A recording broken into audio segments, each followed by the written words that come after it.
schaut aus wie in Houston hier. Houston Control. Ist das hier Mission Control?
Let's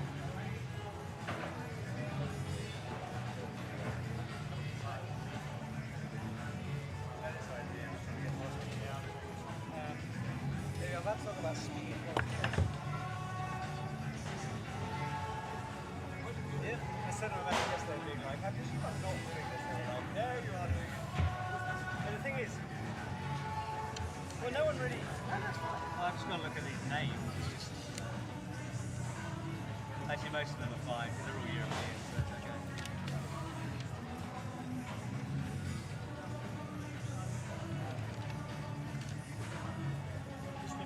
What about that? How is it?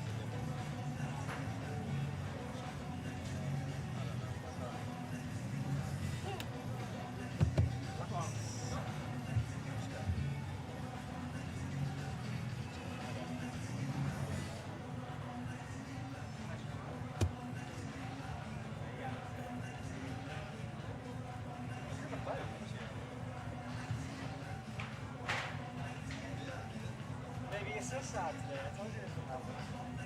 I told you. Did I not say?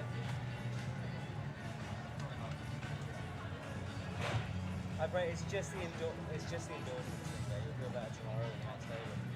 It would just suck. It's a crappy day.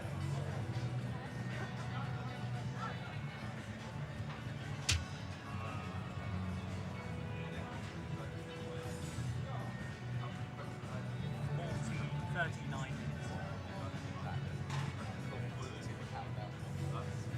it's fine. Like it's honestly okay. It's like half an hour for qualies, and I'm just. And the thing is with this, it goes. Once it's gone, it's gone. Although it's on like BBC and stuff, like it's a big deal, but like it's a weird one where it's. But the thing is because it come and goes, you know. Like it's good whilst it's going on. I'm getting some really lovely stuff. Many people just being like, thanks fuck. Which is nice. But it feels kind of a bit weird because it's like it finishes and that's kind of it.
wunderschönen guten Morgen, Königsplatz, good morning, Munich, good morning to the world from the most beautiful square.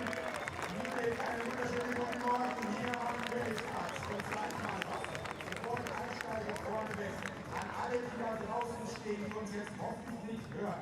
Ich sage es besonders laut, keine Panik.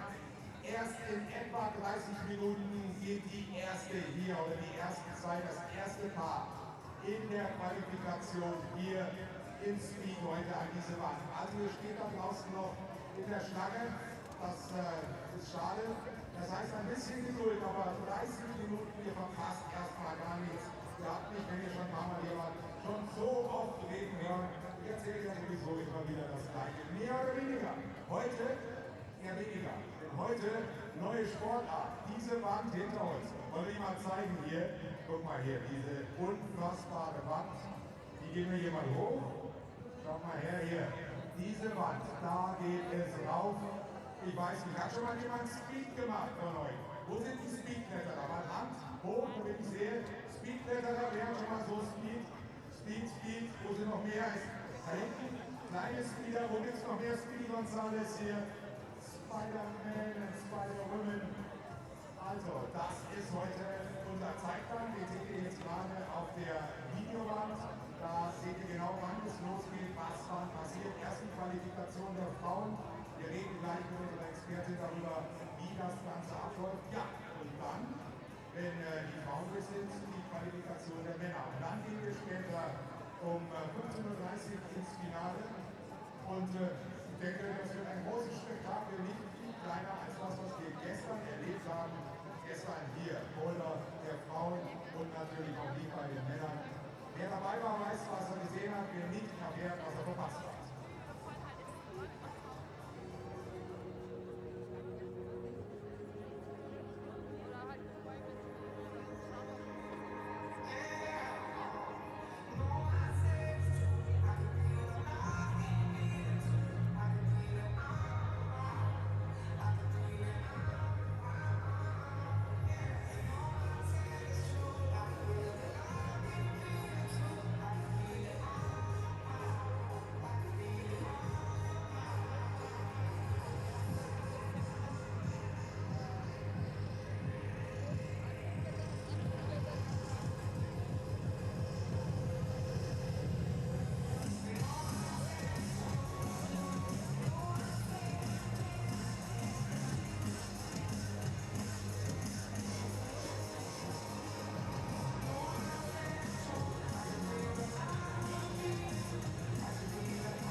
Sensationelle Bilder gestern. Adam Ondra, der super sympathische Vetter aus der Tschechischen Republik, holt sich wieder einen Europameistertitel, wie dazu Janja Granre nach Boulder nur noch liegt. Aber ich denke mal einen großen Applaus, sowohl für die Europameister als auch für unsere Hannah Moy aus Deutschland, Silber Boulder Frauen.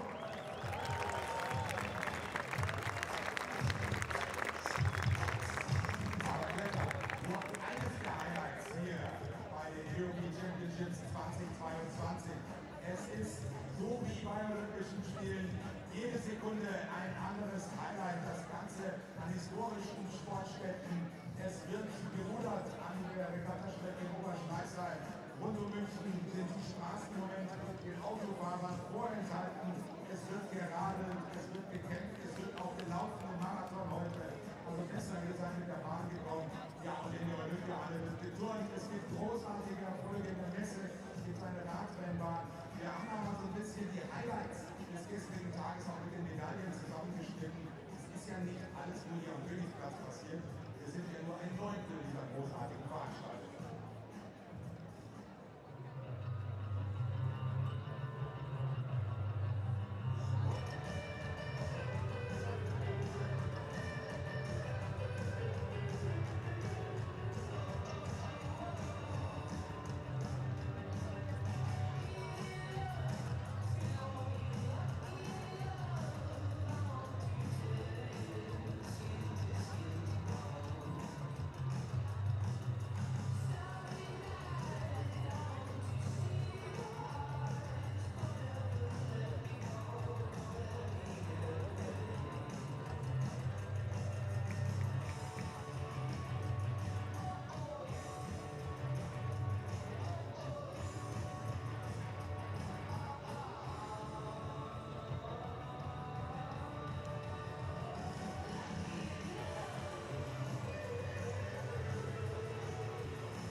Highlights vom gestrigen Tage. Großartig mit den Goldmedaillen für die deutschen Turnerinnen. Wir haben da auch live mitgeschaltet.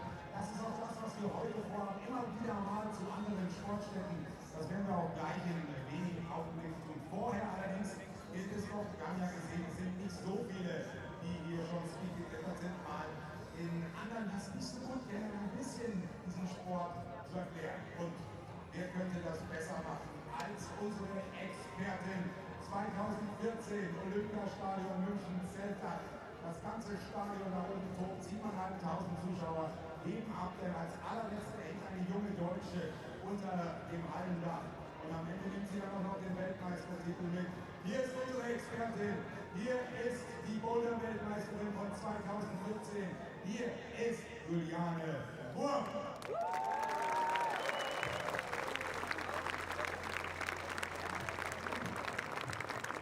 Ja, Junge, heute ist ein bisschen was anders, ne? Bisher waren wir vorwiegend da drüben, ganz an den ersten 2 Tagen ging es dann auch hier noch ein bisschen an der Qualifikationswand mit zur Sache. Aber heute kommt diese Wand bisher so ein bisschen verloren. Hier im Saalstand, wollte ich fast sagen, auf dem Platzstand, die kommt heute hier ins Spiel. Worum geht's hier? Ich habe gehört, Speed, das hat verdammt viel mit Spider-Woman und Spider-Man zu tun. Ja, also genau, es geht um die Schnelligkeit. Also wir fangen an mit der Quali. Und in der Quali dann einfach alle Kletterer auf weiße Rücken, also nach oben dazwischen. Und die schnellste Zeit, also die schnellste Netzzielzeit, qualifiziert sich dann für das Finale. Und im Finale werden dann ein paar Bodensystem sehen, wo der Beste aus der Quali gegen den Letzten, der sich für das Finale qualifiziert hat, klettern wird. Und das spitzt sich dann in diesem Bodensystem bis zum Finale. Wie schnell sind die allerschnellsten Männer und Frauen der Welt? Also bei den Männern liegt der Weltrekord bei 5 Sekunden, genau 5,003. Und bei den Frauen bei 6,23.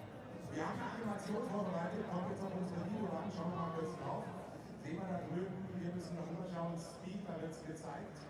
Da ist die Wand zu sehen, die Höhe ist 15 Meter, der Neigungswinkel 5 Grad. Genau. Und da sind nochmal die Zeiten, die du gerade genannt hast. Bei den Frauen ist heute die Weltrekorderin am Start, oder? Ja, Alexandra Miroslav, genau. Ja, ich bin sehr gespannt, der Weltrekord ist noch ziemlich frisch aus dem Juli. Mal gucken, vielleicht kann der heute noch mit. Ich drehe mich jetzt mal um, weil das, was wir jetzt kurz besprechen müssen, möchte ich einfach persönlich sagen. Also, wir haben versucht, so viel Lärm wie möglich zu machen in den letzten Tagen. Dieses permanente Klatschen und alles. Das ist heute eher schwierig. Wir haben heute bestimmte Regeln, damit das Ganze hier auch wirklich über die Bühne gehen kann, damit das ist wie bei einem 100 Meter Lauf im Stadion, da ist es dann auch vorher ruhig. Und nichts anderes ist das heute. Wir können nicht Vollgas geben, dann hören wir nämlich das Startsignal nicht, da gibt es einen Fehlstart, oder der Fehlstart, der zieht sich wieder an, oder? Genau, der ist leider in der Kante direkt raus und direkt wechseln. Das heißt, die kommen hier raus, gehen durch das Tor. Mach mal vor, komm, du bist jetzt unsere Speedkletterin. Juliane Wurm. Also, wir machen jetzt mal richtig Rabatz. So, der ganze Stadion hier.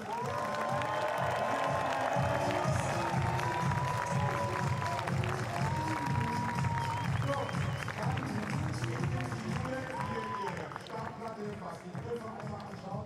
Dann stellt sich die Jule hier hin. Also die Jule nachher im übertragenen Sinne, okay? Later we see other climbers than Juliane Wurm. Dann steht sie hier. Wenn sie hier steht, kommen hier hinten Damenapplaus. Die Athletinnen haben bereits einen Gürtel. Bis zu diesem Moment Vollgas, Lärm, Toben, Ausflippen, Ausdruckstanz. Wenn Sie hier vorkommen, die Dame und hier Juliane oder wie auch immer da steht, anhängen an diesen Klettergerät und gehen hier wieder weg. In dem Moment werde ich sagen, macht mal richtig Lärm.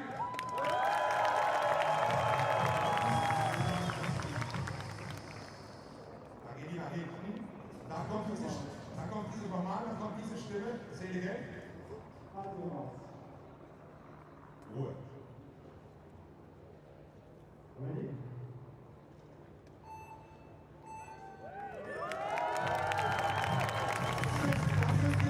Sekunden, 6 Sekunden Vollgas geben. Wenn die losrennen, dann muss der Königsplatz extra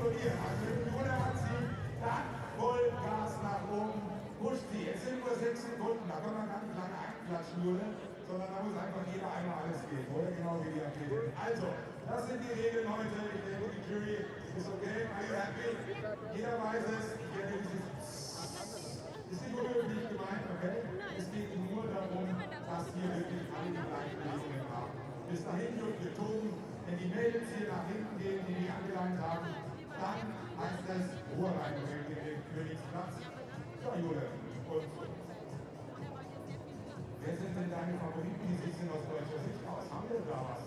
Ja, ich freue mich sehr auf Julia Rundfeld natürlich. Und die Anlagekammer und Sebastian Lucke. Ja, ich freue mich, dass Sie so zeigen können. Wir haben noch einen zweiten Experten, den zeigen wir euch jetzt gleich auf unserer Videowand. Wir sehen jetzt gleich den Lukas Schönmüller, der sitzt da oben. Und Lukas, geh doch mal schnell noch durch. Wir haben gerade schon gehört, wir haben den Deutschen bei den Frauen. Wie sieht es bei den Männern aus? Ja, genau, wir haben sogar bei den Frauen 3 Deutsche insgesamt mit im Line-Up. Leider nicht Franziska Ritter, die ist krank geworden, kein Corona, keine Sorge, aber krank, die deutsche Meisterin ist leider nicht dabei. Und bei den Männern sind es dann sogar 4 Deutsche.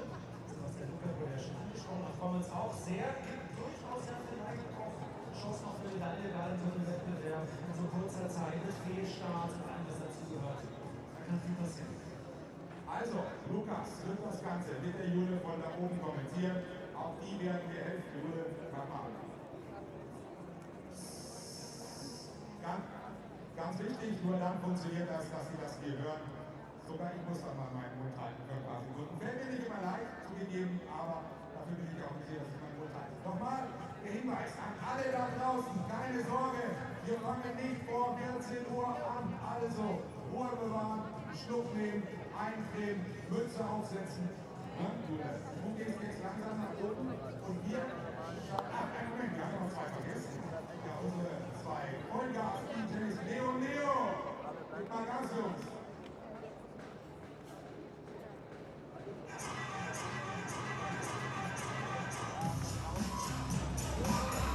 Okay, das ist euer Signal. Und dann noch einen Schlag. Kurzen Schritt. Genau so. So wird das nachher ablaufen. So, wir schalten jetzt ins Olympiastadion. Da läuft seit heute Morgen die Leichtathletik. Heute Abend beginnt hier nebenan. Wir können also von hier ewig nach dem Finale der Männer direkt rüber zum Volleyball. Aber jetzt gehen wir, da sehen wir schon die Bilder. Richard Ringe, wir sehen die Bilder gerade, ist Europameister im Marathon geworden.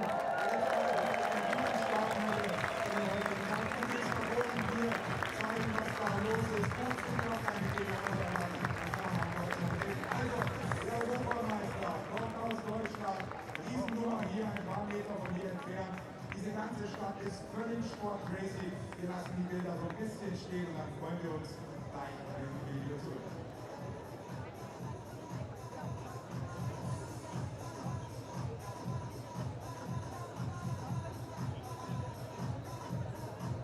Ja, das ist der Europameister und braucht erstmal einen Arzt. Wir haben auch einen ärztlichen Direktor hier, der hat bisher Gott sei Dank wenig zu tun gehabt.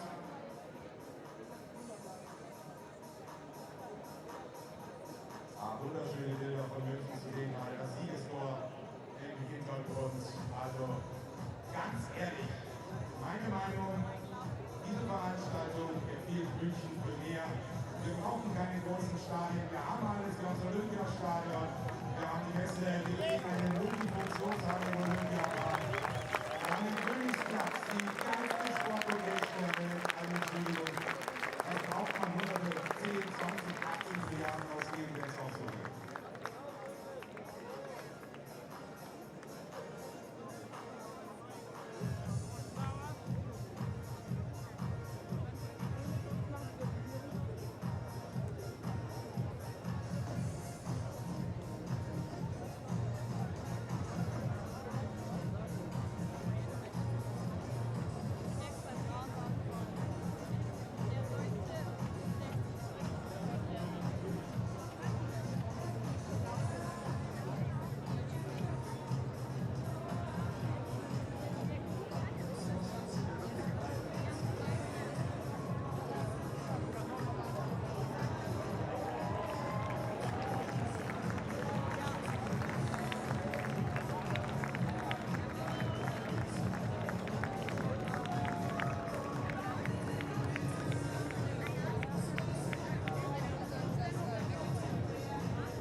Welcome to the European Championships 2022 and Munich, Germany.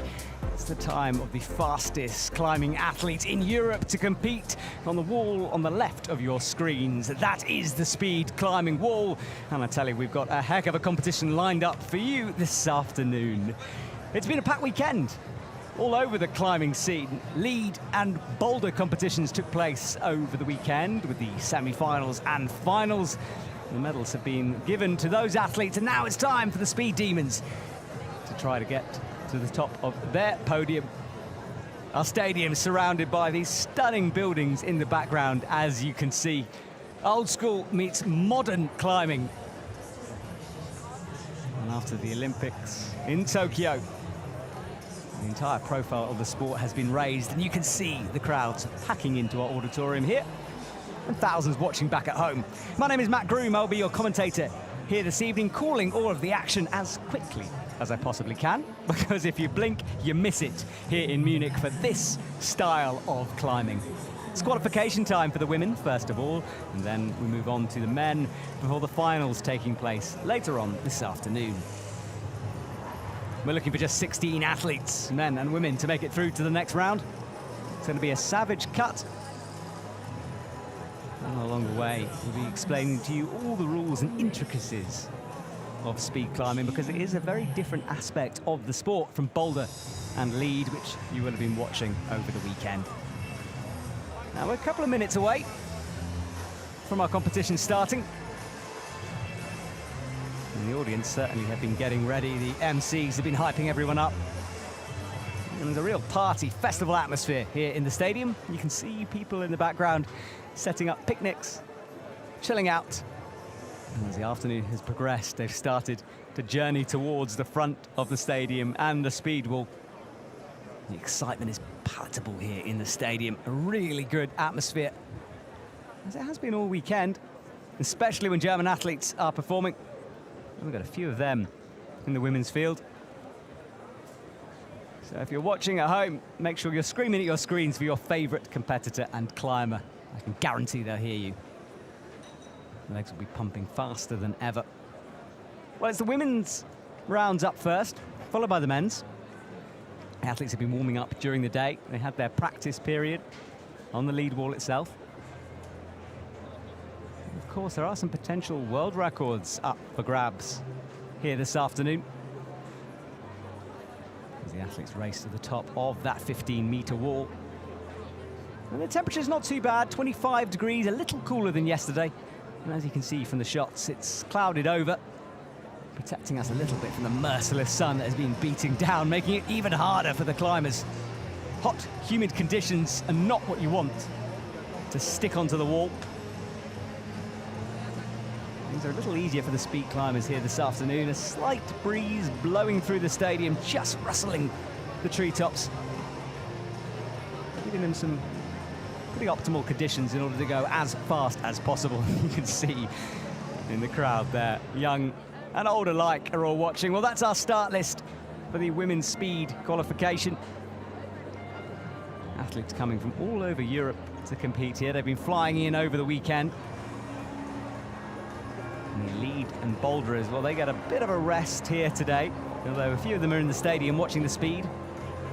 Later on in the week, we look at the combined competition, which takes the 8 highest ranked athletes from boulder and lead, pits them together in the new Olympic format with the new Olympic format scoring system. So if you're a bit of a climbing aficionado, you're not going to want to miss that, because it is the first time we really get to see this new format and new system in place. Things will be tweaked, of course, but for now, that's how it stands. Well, this is our backstage area here in Munich. It's inside of that building you saw earlier on from the outside, and it's a real oasis of calm compared to the stadium outside. The columns rise up creating shade, space for the athletes to warm up in as we pan around. One of the Kluchka sisters there. It's fascinating, these shots. We don't usually get access to the backstage area like this. Maria there warming herself up. Very different warm-ups from the lead and boulderers. Sorry, it's not Maria warming up.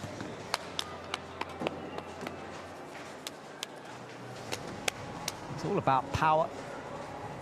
You need to get those big muscle groups working. And you can see pumping the legs. You can see a lot of windmilling of the shoulders and arms.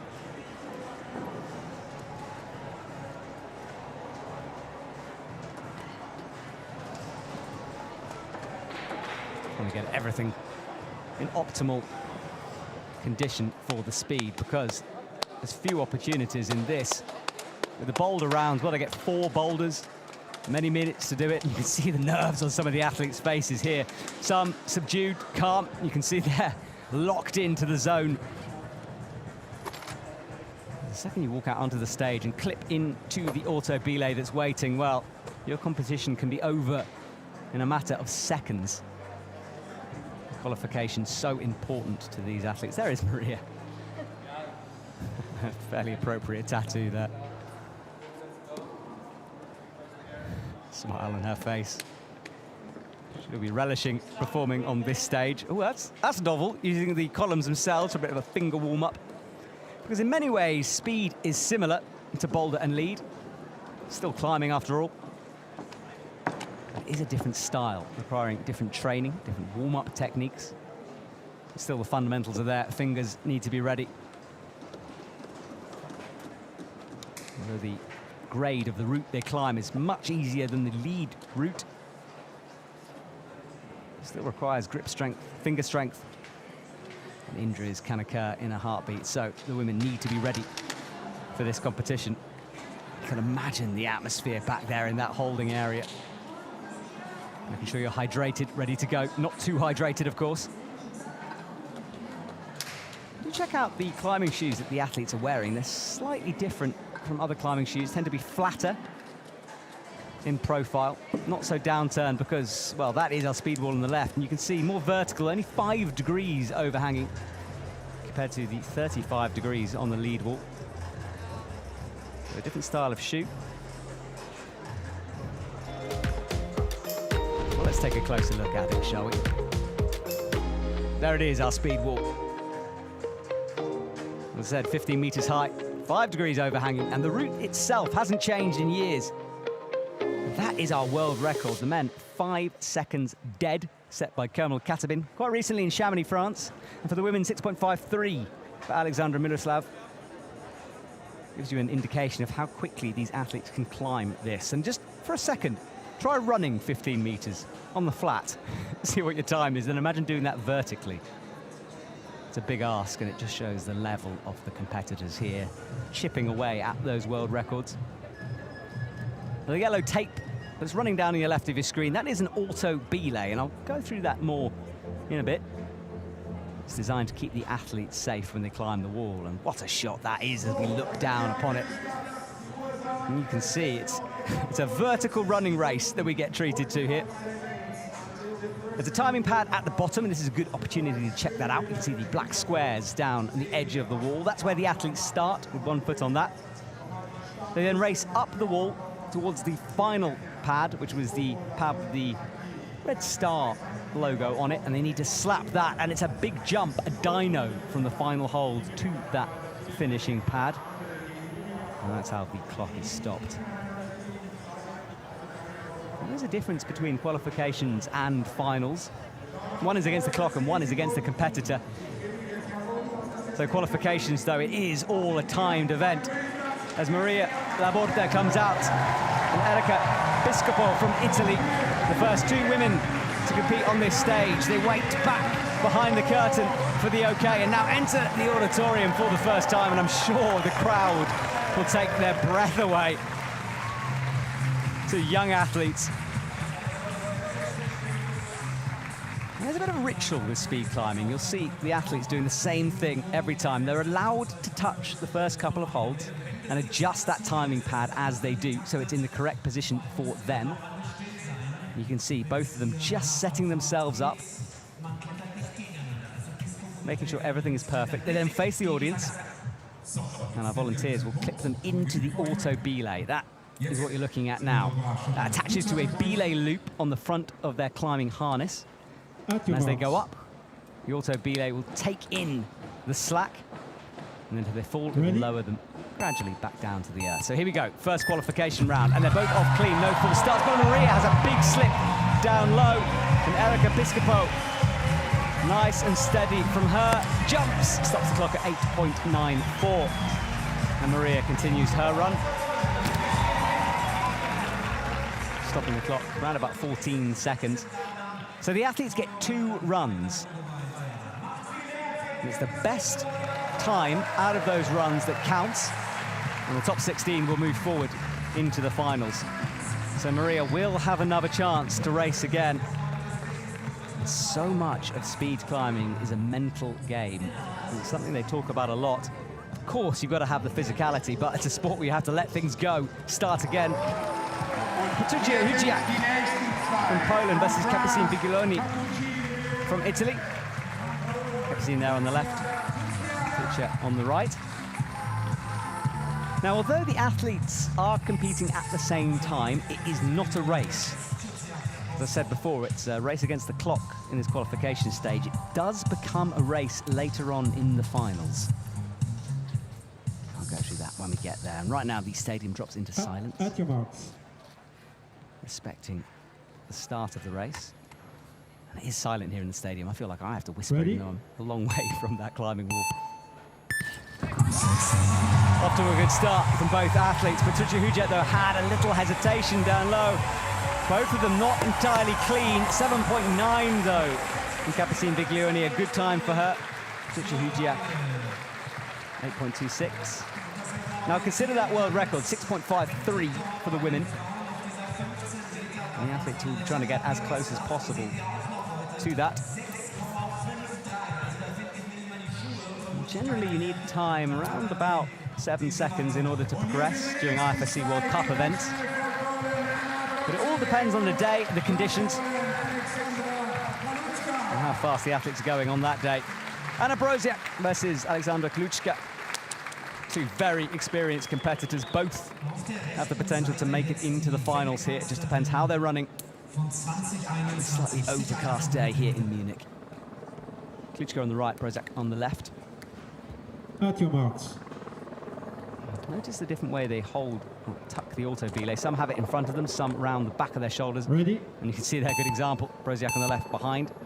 Kluczka in front. An explosive start from Kluczka.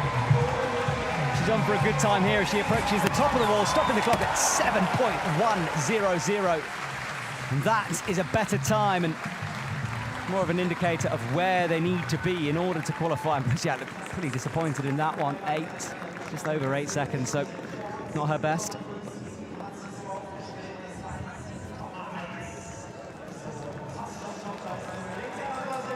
Alexandra Kluczka there, one of 2 sisters who compete, train together, often against each other. Right, next up, Aurelia Sarasson versus Alexandra Miroslav. And Alexandra Miroslav is the current world record holder for the women. It's a 6.53. So keep an eye on the right of your screen. But of course, anything can happen. A slip, a hesitation, that's all it takes to get a world record. It has to be perfect. At your marks. It's qualification where we see these world records. So this is an exciting one. Ready? Let's wait. Both off clean, no full starts. And look at the speed of Alexandra Miroslav as she slams her way up the wall, increasing as she jumps at a 6.692. Close to her own world record, and suddenly you're aware that the 8-second times are just not going to be enough in a field this stacked to get through. Alexandra Miroslav doing wonders for her finals bid there. First time of asking, she gets close to her own world record. Might not need that second run. That's close to perfect as you can get on that. The jump at the top, the slap, finishing things off. You can see the auto belay just lowering the athletes gently down. Before we move on quickly, Alexandra Kluchka's just competed. Well, this is her sister, Natalia Kluchka on the left, Oksana Burova on the right. Ukraine being represented by a big team, great to see them. And Natalia on the left. I find it fascinating, the routines of the athletes. Each one different. Little idiosyncrasies you'll notice, the way they chalk up, even the way they look out to the audience. Some like the eye contact, others keep their eyes down in their own zone. Ready? Off clean again, Alexandra Kluchka, sorry, Natalia Kluchka. Got the sisters mixed up. Good speed from her. Going to stop it round about 7.593. 11.346 for Burova. A mistake down low has cost her. She will get another run. And another opportunity to race again. Let's watch this slip. It was the right foot smearing on the wall that stopped her. Didn't get the momentum needed, had to pause, reset, and all the time the clock is ticking.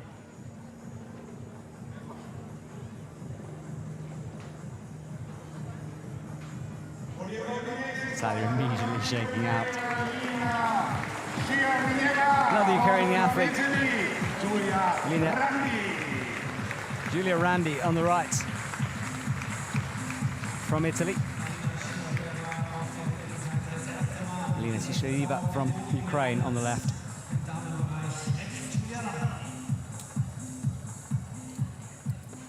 Julia Randi coming from that youth circuit into the senior team now. At your marks. Both athletes, two hands on the first hold. Right foot on the wall, left on the timing pad. Clean start for both. Julia Randi hesitated again. So did Alina. Both women aren't going to get the best of scores here, but they'll still want to carry on, try to find that flow. 1.5 for Julia Randi. Remember, this is not a race against each other, it's a race against the clock. Often we see that when athletes have a bad run like that, it can affect the other climber. You sort of pause, hesitate slightly. Powerful start when both slipped in the same place. And again near the top, watch carefully. That big slip on the left there, you can see, huge, as she went for the final sequence of moves. Beatrice Colli from Italy is out next. Sofia Bellassini, her teammate from Italy. Beatrice on the left. Sofia Bellassini on the right. Beatrice Colli is an up-and-coming athlete, regularly makes finals on the IFSC World Cup circuit. So one of the favourites here this afternoon. At your marks. Tends to get fairly frustrated. Needs a good run in order to settle her nerves down a little. Ready? No full starts once again. Beatrice Colli then picks up the pace in the middle sector of the wall, finding her flow. She approaches the final jump, stopping the clock at 7.81. That's not bad. A good sighter. Bellassini, 9.399. She'll have to improve that if she wants to progress.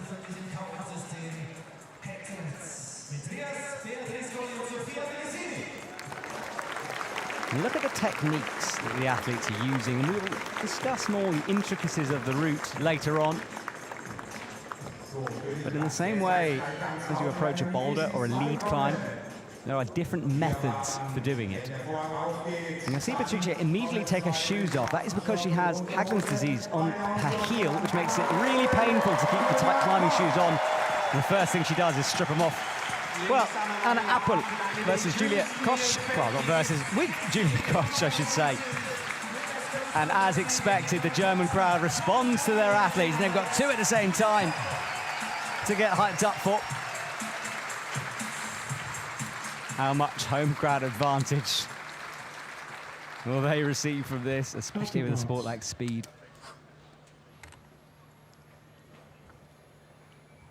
Ready? So they're both off nicely, and the crowd immediately roaring them up the 15-meter speed wall. Koch is going to get a better time, but she did pause. 8.9 for her. Apple 9.015. You can see the reaction time to that timer as well. Full stop, 100th of a second. If you're under that, it is a full start, so you've got to be careful, but you can see how close the athletes are pushing that reaction time. Fighter pilot style reactions for sure. So about halfway through now, and we will return in a minute. Swap lanes, a final set of athletes out. We'll swap lanes and climb again. Second chance. Carla Martinez and Maria Brockfeldt. Maria Brockfeldt getting the usual expected cheer from the German crowd. And Carla Martinez, part of Team Spain, which is up and coming in the speed climbing world. They have medalists aplenty within their ranks and good facilities in Spain to train on. At your marks. So the athletes turn and face the wall. Ready? Crowd drop into silence once again. And off they go, but a big slip from Martinez there. That's going to suffer her time. Brockfeldt, another slip for her. Ah, it's not going to be enough either. 9.49 and 11.83 for Martinez. We'll really get an indication of what times are needed after this first round, so we'll see leaderboard soon, because we are halfway through this women's qualification round. And look at that slip as she went. She didn't have the toe in the right place, and the athletes are working so much of muscle memory here that they know this route by heart, and they see another slip. Often they're not looking at their feet. By now they've learned the route, they're just relying on that muscle memory, and if something is slightly off, you expect the hold to be there. Well, that's where we see those slips. So the times, Alexandra Miroslav top of the leaderboard with a 6.69. Closest to her is Alexandra Gluchka, 7.100.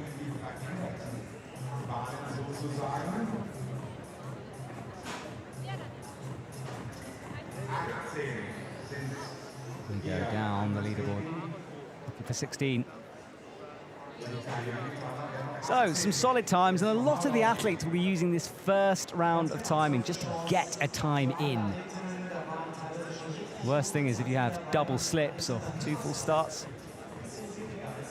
definitely won't progress. So you need to get at least 1 time in the books, and then the second run, well, that's when you throw caution to the wind, go a little faster.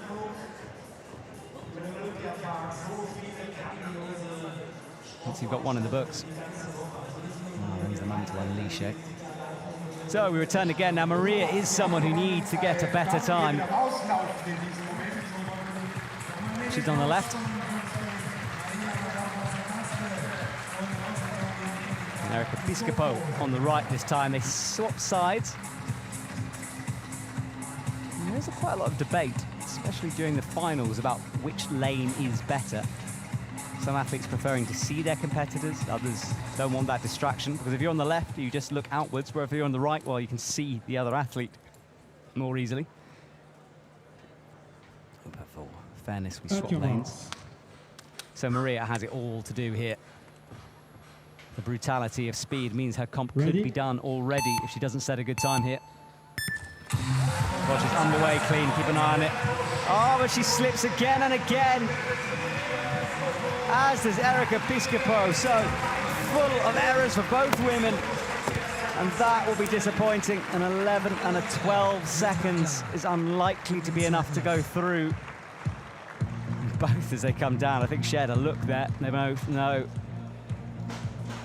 And this is the thing with speed. You train, you put everything into it, and it's all done in a couple of seconds. Big slips throughout. Just double slips. And that was the look for Maria. Just a shake of the head. It's such a brutal sport.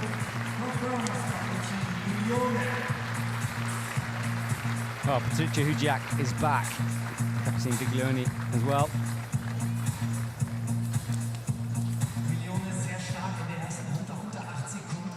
They'll know their PBs. They'll know what they're capable of. Just a case of eliminating mistakes. Thank you, Of Mark. course, this is such a big stage to compete on that nerves do play a part. Ready?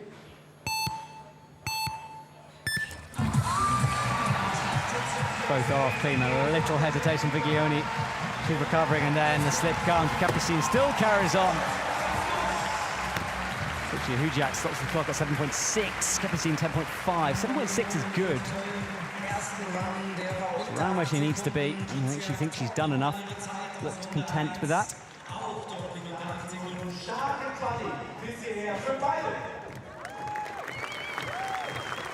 Let's watch for the slips here. Left foot letting her down. Big kick back, sliding off the wall. Tucci looked more clean, and that was the final jump. It's a long way. I have dabbled in speed climbing myself, and that final jump, the full body length up there. And of course, if you haven't got the momentum coming into the final jump, well, you can't complete it. And I've had cases of athletes missing that timing pad before.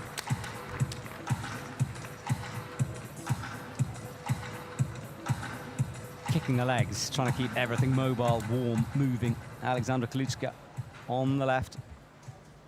Anna Broziak on the right. Both women should be making finals here. At your marks.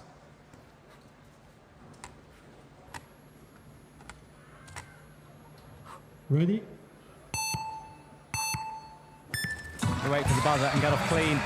And it's Broziak who explodes off the starting pad. But look at the speed of Kaluchka in the second half of the route, 6.994. Will certainly progress her into the finals, and that little smile comes out.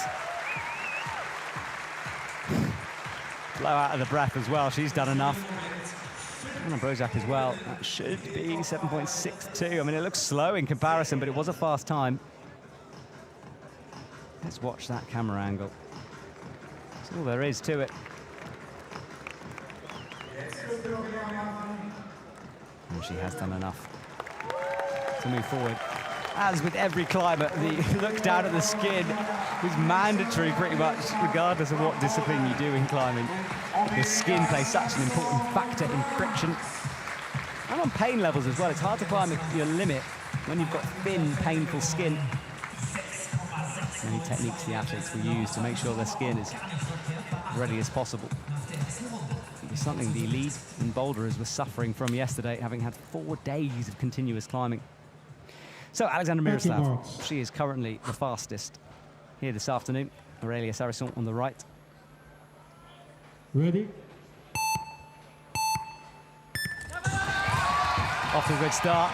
Sarrasin slips, she's gone, but Miroslav continues. Remember that world record, we get close to it, 6.636. I mean, that is about as close as you can come to breaking her own world record. Aurélia Sarrasin, 12.24, that won't count towards the finals place, but Alexandra Miroslav, wow. An indication of the form she's in, immediately an indication to the other women that she is the one to beat, and that was the slip from Aurélia. Big slip as she went up. Watch the way she climbs, using the side of her body, turning away from the wall. Not the most flattering of shots, but shows the effort in that final dyno jump.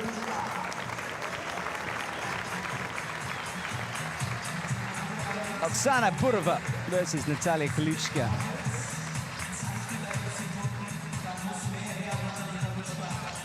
They tried to whittle their first times down. You see Burova there moving the starting pad to be in her preferred position. Ropes clipped on. Chalk is applied. At your marks. And take your marks. Order is given. Ready?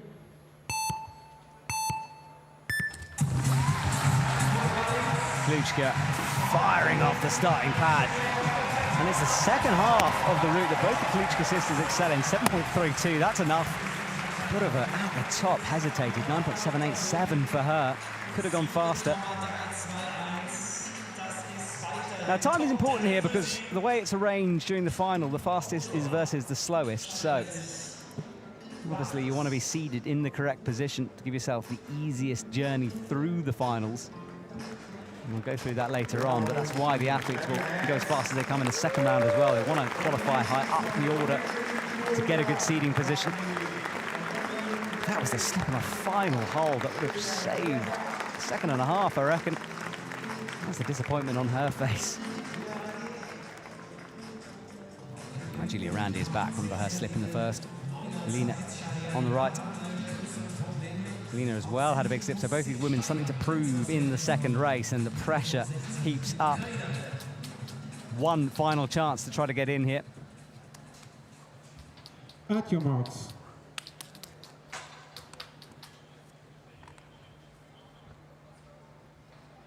Ready?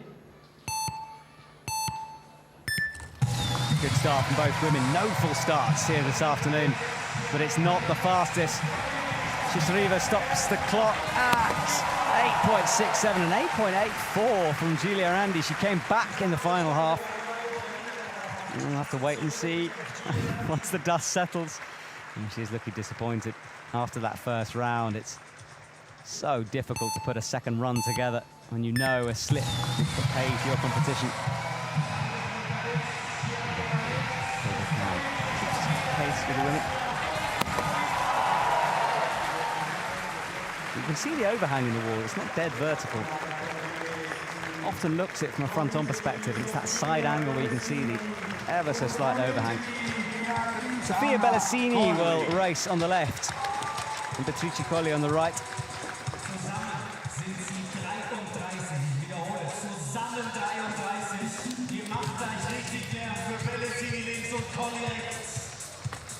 Chalk is applied. In the same way as if you watch a gymnastics competition, you watch the athletes chalking up in order to improve the grip on the bars or the rings. A similar thing in climbing. At your marks. Both women Ready? line up and ready. Slightly different hand positions at the beginning. An explosive start for both. Patricia Colli is coming back, finding her flow in the last part, but she hesitated down low. An 8.10 for Bellassini. Colli stopping it at 8.212. A lot in it. And they will be nervously waiting backstage in a minute to see if they progress.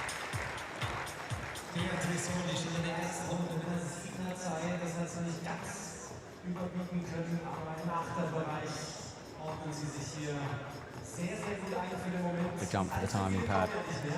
So often races are won in the air.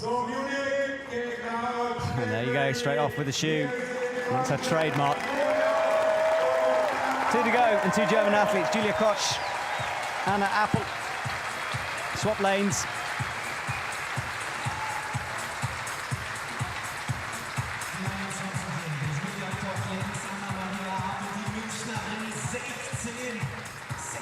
It's all about getting pumped up, but not too pumped up. Don't want to overcook it. Such a fine line, isn't it? At your marks. Both look in the zone. The crowd Ready? deathly silent. Respect shown for both German athletes, but it's not the best of start for both of them. Anna Appel falls. Julia Koch holds on, but at the same time they had a moment. And Julia Koch stops the time at 11.917, but it will not be enough, not good enough at that time. And Anna Appel is already gone. First real fall we've seen. You can, if you slip and you're still holding on, pull yourself back onto the wall, but Anna Appel was gone. Leaves the stage in disappointment. This was the slip, let's watch it. So she reached up, off, and then momentum pulling her backwards. Couldn't get back towards the wall. Look, left hand, the pop, the slip, and the horrible lowering descent to the ground after only a couple of meters for her.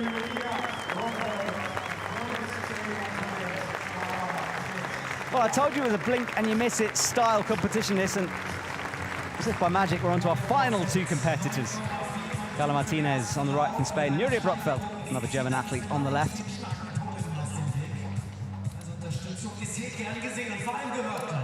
Both women ready to go. At your marks.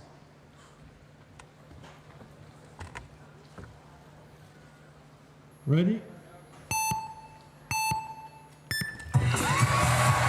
Good start from Brockfeld. Maria slips down low.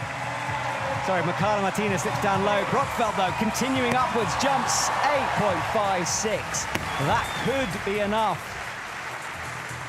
Not the fastest times going down here in Munich for the women. Might squeak her in, we'll have to see. Lucky for Carla Martinez. Let's watch her moment. It was the right foot, and then the left couldn't recover and almost took a fall. Rotating across the wall. Right, just couldn't find any purchase, lost it. Almost cartwheeled down towards the ground. Managed to hold on. And you can see by her face, she thinks she's gone through. Well, we will get updated on the scores in a second.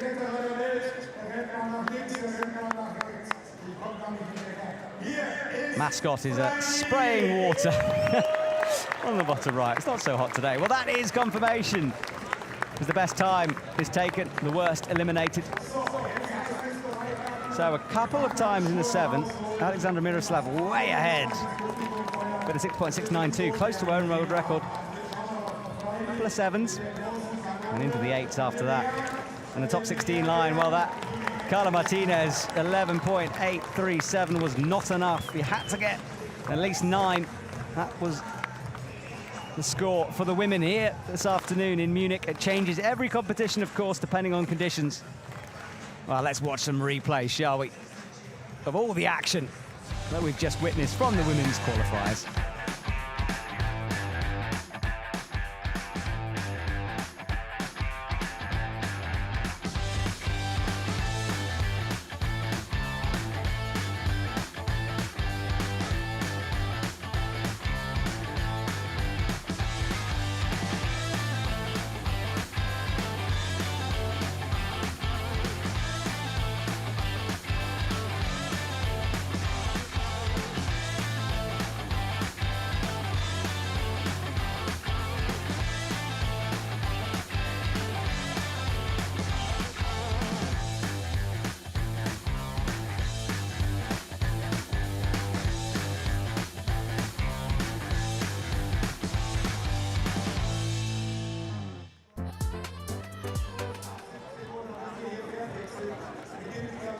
Well, the women's qualifiers is done. The men's will be up next.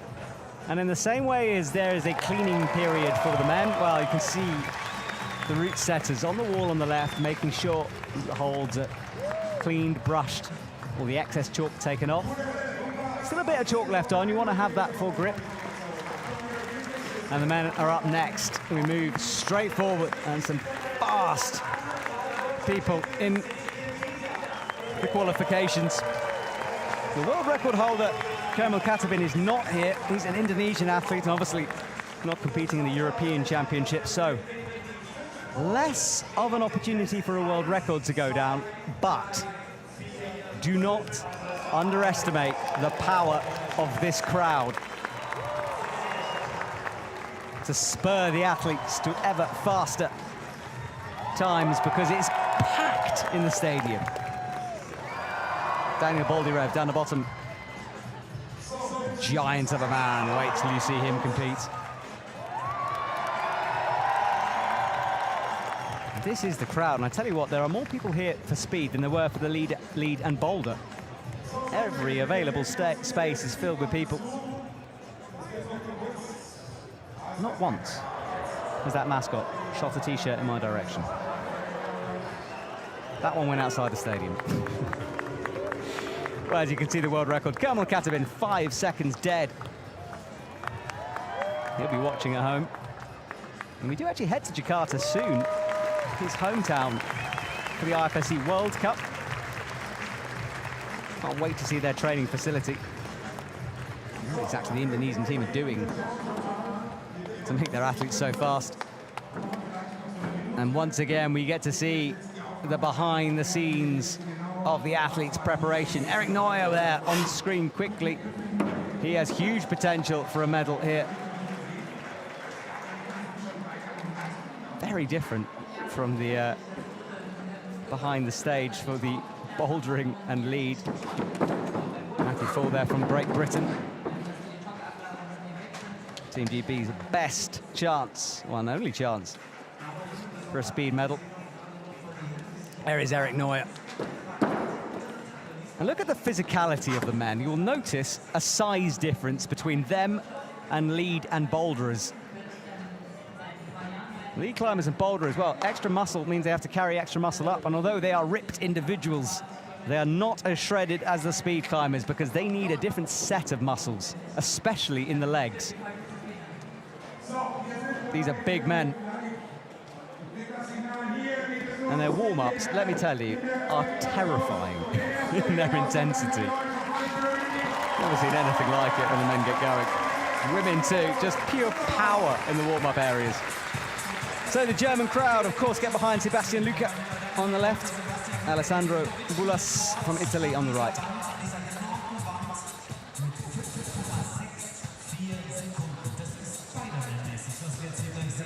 If you're just joining us, welcome to Munich.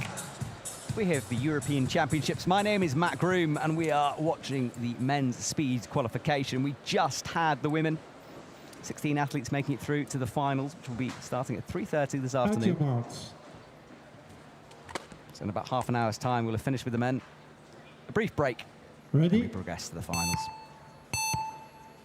Great shot on the starting pad as the men explode off.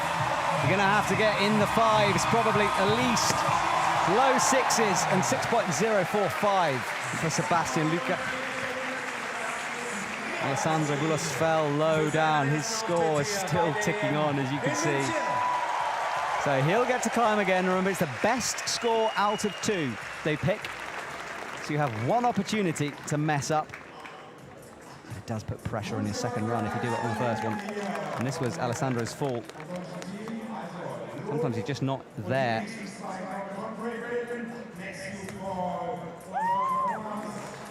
Well, Matthew Fall comes out for GB. One of our youngest, newest competitors racing, Bassa Mawem, recovering from a bicep tear in the Olympics. Good to see him back on the stage.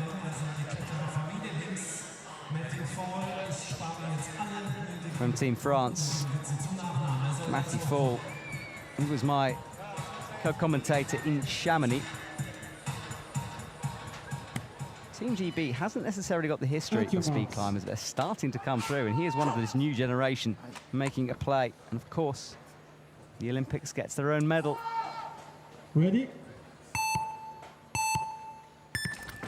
Both off to a good start. Bassa Mawem, though, powering through the top section, and look at the difference. 5.735, and Matthew Fall, 7.040. That's a good time, but Bassa Mawem, wow. First time we see under 6 seconds here this afternoon. Matthew Fall did well. We'll have to wait and see if that will be enough.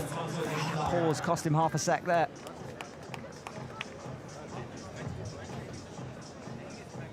Great to see Bassa Mawem back. A little wave to the crowd. Tries to keep in his zone. They'll celebrate later when all is said and done and finished.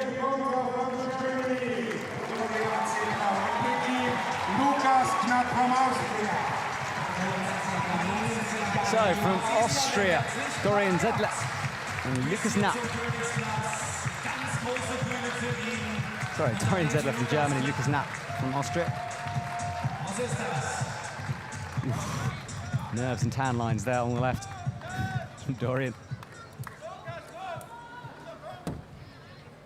Lukas Knapp looking At your down marks. in his zone. Oh, a big dramatic spin there.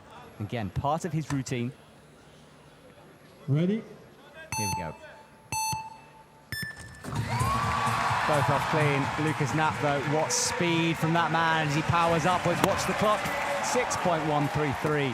Zedler's 8.358, and that's not going to be enough.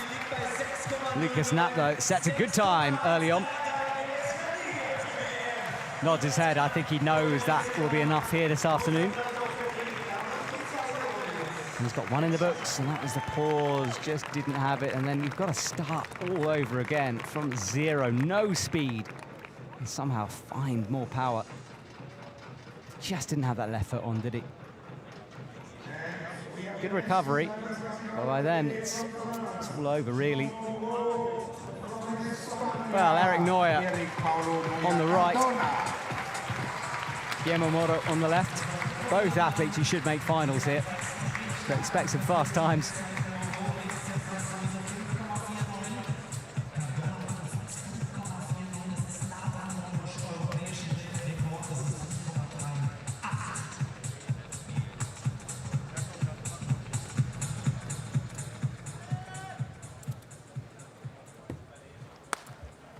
At your marks.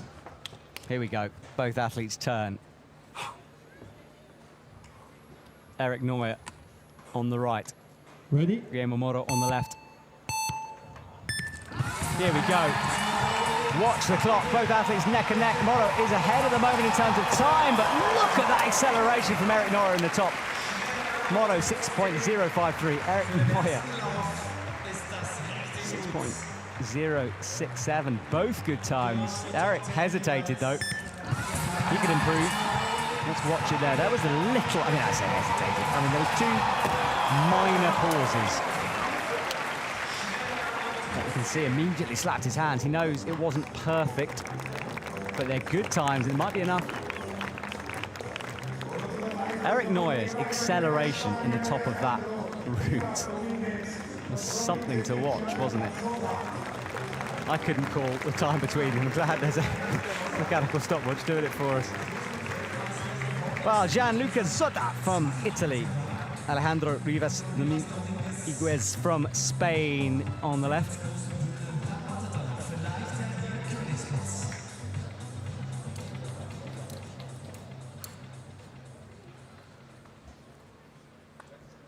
At your marks. Chalking up right to the last second, then drops the chalk bag down. Most of these men will be doing the Tomoe Narasaki start, skipping a hole. Oh, but Slaughter slips down low. Oh, and a slip at the top, 7.37 for Rivas. Might not be enough, and Slaughter's having a bit of a nightmare on the right. But carry on, just to sort of get into the zone. It's all going to come down to his second run.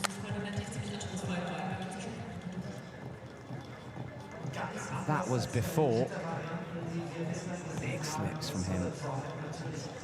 Right at the top of the wall, head in his hands. He knows it won't be enough. Lucas Zoda had a bit of a nightmare, didn't he? Yeah, that says it all, doesn't it? Well, he'll get to reset. We move on. Leander Carmens versus Konstantin Pavlenko.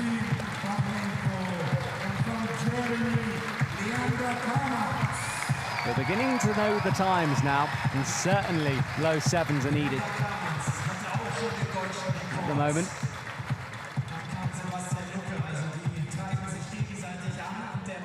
The German team sporting the hairstyles that we've seen. All of the climbers had a session with the dye before this.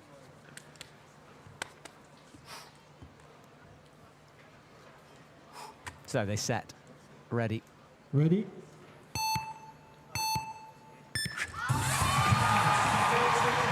And it's a fast start for Pavlenko on the left. The Carmens comes back. What acceleration from him. 6.18 and a 6.15. Low sixes for both.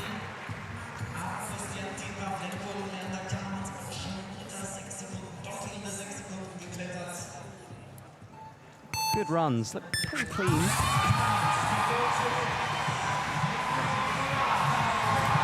Second half, just found another gear, didn't he? That was all that was in it. It's interesting how high on that starting pad Carmens went there. You want to stop it really quite low, and yet, as you can see, he went quite high on it, so he would have saved himself a couple of tenths by going lower.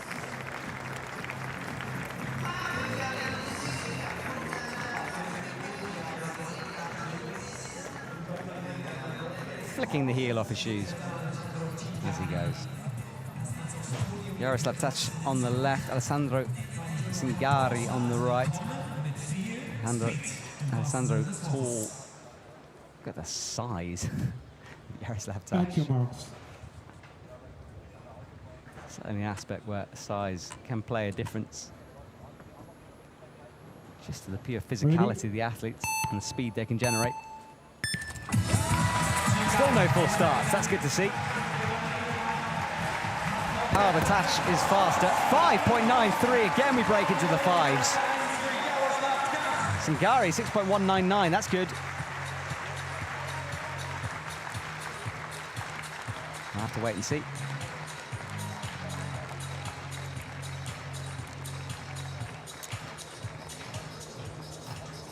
Rituals, chalk being flaked off. You want chalk in your hands, but you don't want excess chalk. You can roll as much as it's not enough. And there was a slight right foot pop there, wasn't there? Would have been a little cleaner. Good times from both men.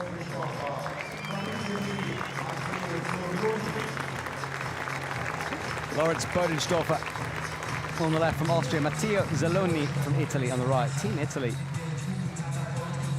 Being represented well, who were representing the lead and Boulder.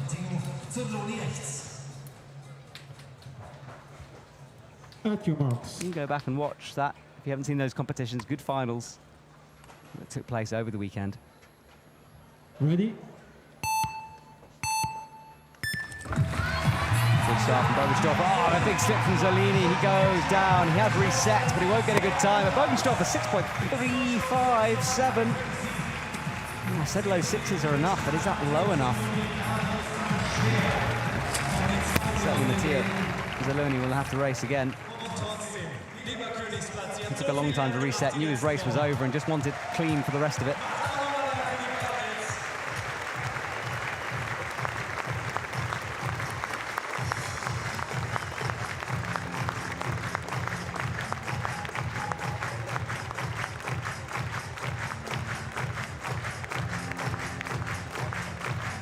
Good top section of the route. Bodensdorfer. He was good in Innsbruck in his own World Cup.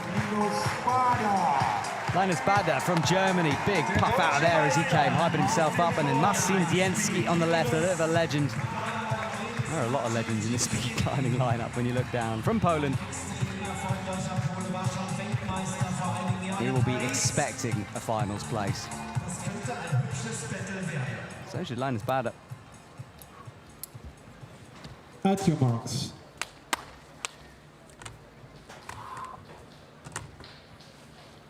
Ready? That's the timing pad, making sure everything is perfect.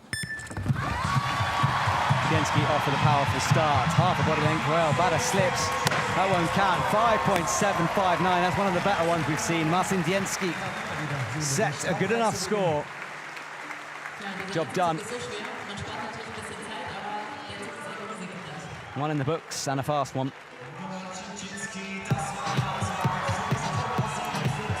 Just look at the power of those legs. I can't actually tell if that shot's been speeded up or not. Certainly that one's been slowed down. You have to sometimes slow it down just to see the intricacies of what they're doing. And see how lightweight these speed climbing harnesses are. Bit different from lead climbing harnesses. Some of the athletes will wear a more traditional, but you can see both these men, Daniel Boldyrev, Peter Burien, lightweight harnesses. They don't need to be comfortable for speed, they just need to do the job protecting the athletes. Any extra weight, of course, you have to carry up, so you want to minimize that.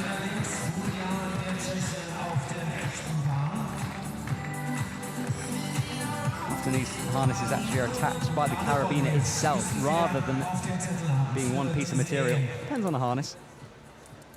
You can see the difference there. It pulls it a different way as well, but lightweight is key. Now, Daniel Boldyrev is pretty special to watch. He uses a different technique from the other athletes. Instead of dodging the first hold, he goes all the way to the left, and that's just due to his size. And look at that power from Daniel Boldyrev as he accelerates through the top, and a 5.782 from him gets him into the finals, or it should do. I'm scared of saying he's definitely through until he is, of course, but one of the faster times we've seen so far. And he seemed to pull the top of the wall closer towards himself rather than the other way around. Giant of a man.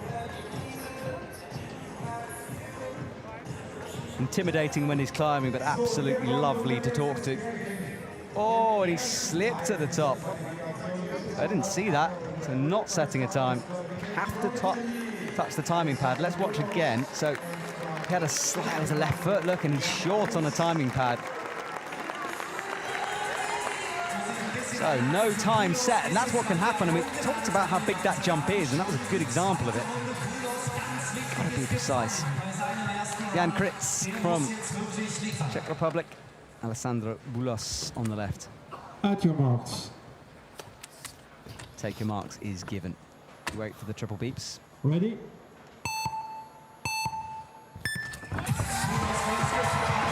Well, it's a good start from both men. Bulos, though, accelerating. It's going to be quick for him. Low sixes. No, it's a 5.89. 6.35 for Jan Kritz. He's going to have to bring that down a little. Alessandro Bulos, though, that's good. Under 5 for him as well. Looked like it was going to be low sixes, but he pulled something out at the end. Well, that's halfway through the men's quali. That means we get a swap of lanes. Great top sequence for him.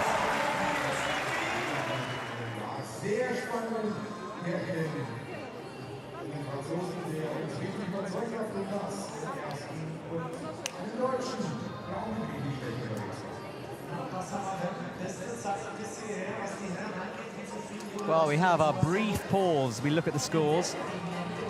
Top fives all under 6. That's a Mauer. What a score from him, 5.73. Just behind him, Marcin Dienski. Going Boderev after that. Going down into the 6s, and they are low 6s though. And this is going to be close.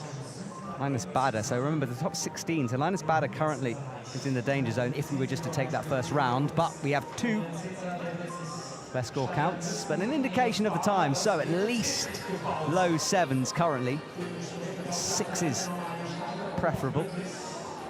And certainly, if we look at previous World Cups, low 6s are usually required.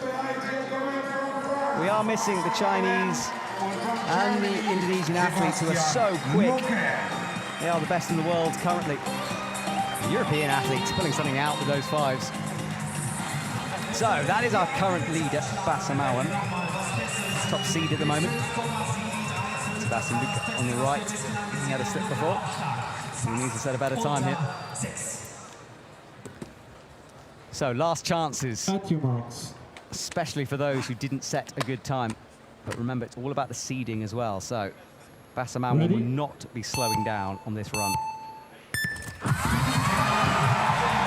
And he doesn't. Left, right, legs pumping. A little hesitation in the middle, but it will be good. 5.826 for him. And a good reaction time as well. 5.973 for Luca, and you can see now why low 6s or 5s are going to be important, especially when the athletes start to unleash their full potential in the second run.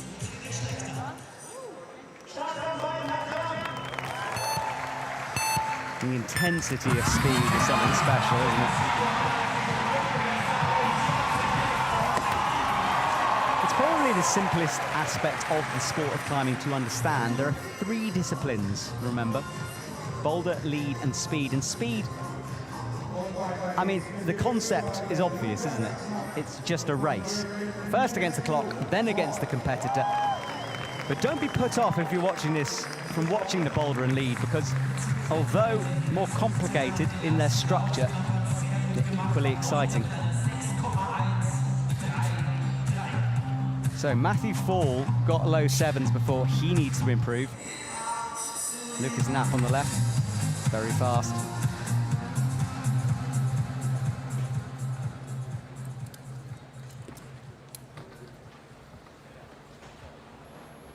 So we wait for the buzzers.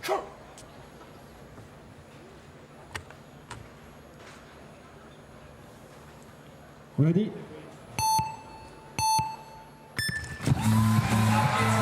Matthew Fall with a better start, keeping in touch now. Watch the clock, but a slight slip in the middle, and now 6.03, and that is a better time for Matthew Fall with a 6.58. Will that be enough, though? He is coming closer and closer, is Matthew Fall, to where he needs to be for finals positions. Hasn't been in the GB squad that long.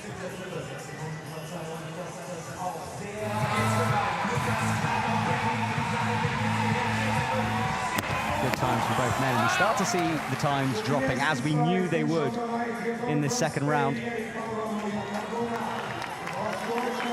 Matthew Fall with an eye on the clock.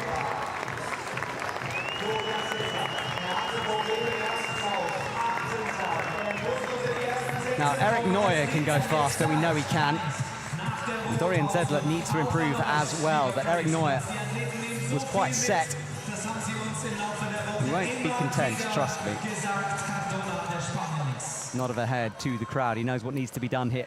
Chalk back down. Silence once again drops.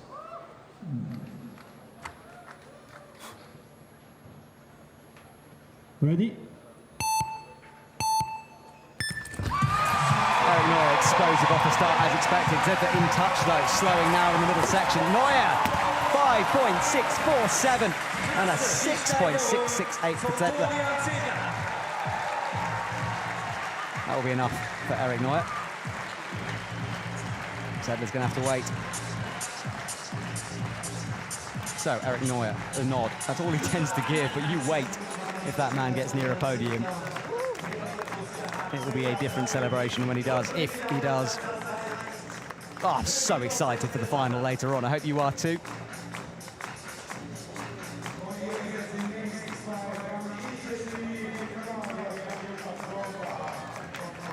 Two more up as we near the end of this qualification period. Gianluca Zoda on the left, Guillermo Moro on the right from France. Team France as well, with a big squad here at the European Champs. Silver medal for Sam Abazu in the boulder.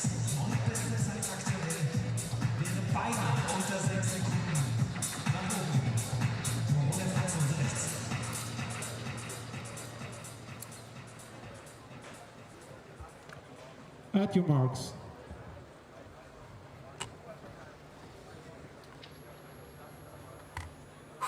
Ready? Good start from both men. Clean. We haven't seen a single full start. Moro coming back through the top. 5.8. We're all under the sixes at the moment, aren't we?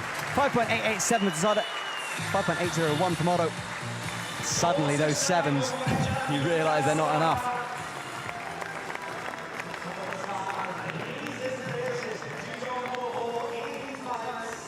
So that was the spin towards the wall, then the athlete set, then the explosion, accelerating all the way through. The middle part so important, and then you have to finish strong, which both did.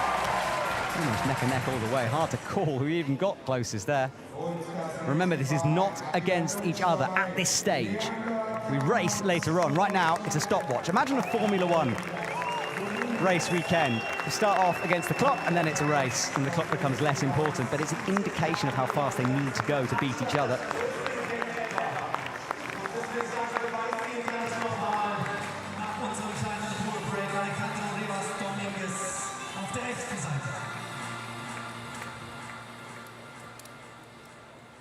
Here we go.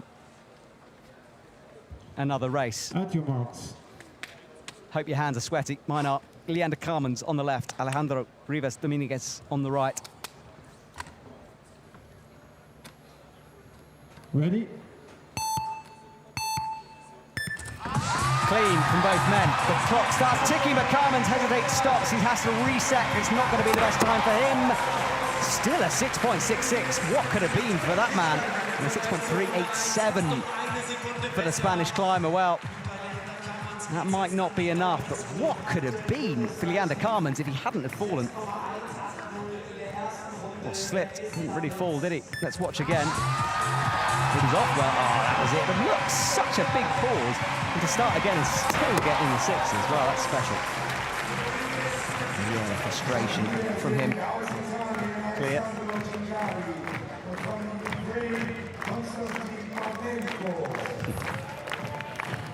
speed climbing works like that sometimes. There is an element of the luck on the day. How are you feeling? Has everything come together? Have you got your lucky clover? Because it can come down to that.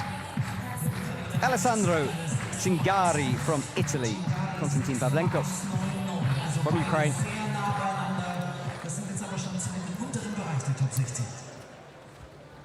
At your marks.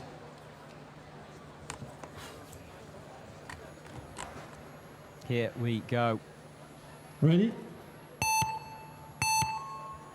Fast start for Pavlenko, better, but then Zingari finds something. Oh, and a fall from him.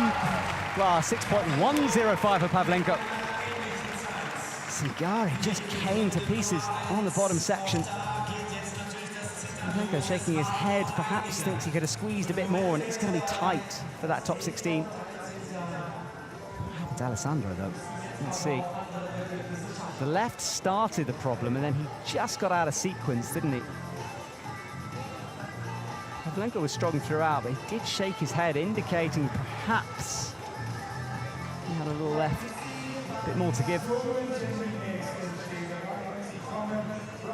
Final 4 athletes now, or final 4 races. 8 athletes. There's that dash. Matteo Zaloni from Italy. Banging that hold. Now the holds are set up in a very specific way, and in fact that QR code that's on them, that helps the route setters know exactly where they're positioned, because it must be the same. These athletes practice the route time and time again. If it's slightly out, as you can imagine, well, it would ruin everything, so these need to be perfect for them. At your marks. On your marks given. We wait. Ready?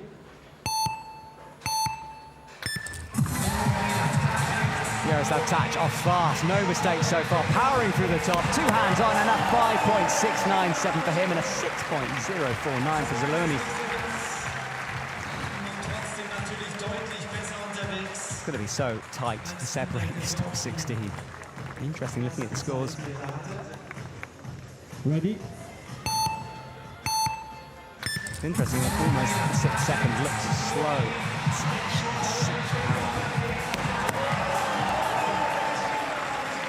Body game thing. That's all it is. That's all it takes. That Auto Belay lowering them down to the ground, and a wave and a smile from him.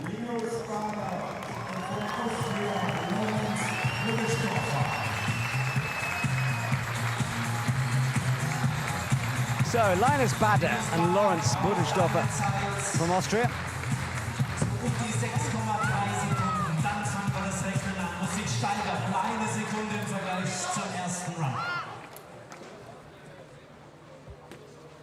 At your marks.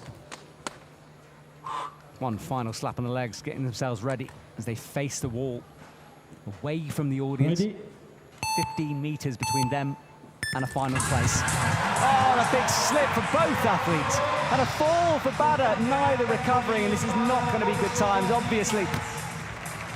And that won't be enough for finals, but head in hand, you can barely look at that German crowd. It was a slip, a hesitation, and a fall. Bodensdorfer as well, although he topped out, it's not going to be a quick enough time for the final on that run. Look at the slips from both men. Bodensdorfer just holding on, but Bader slipped, double slipped, and then let go and fell. Head down as he was lowered.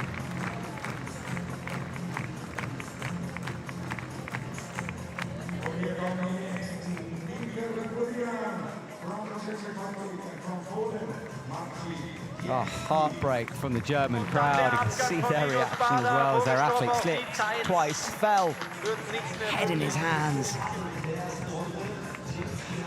At the end of his European Championship bid. 2 more races. Peter Burian, Marcin Dienski. Marcin getting a great time before. I want to continue this momentum. Every time these athletes do well, they just build on that in terms of confidence. At your marks. Here we go. They turn 2 hands on. Ready? You can use those 2 starting holds however they please. Burian, what reaction time. Well, from both of them, right on the limit. Dienski, this is going to be quick. just over 6 seconds for him. Burian 6.650.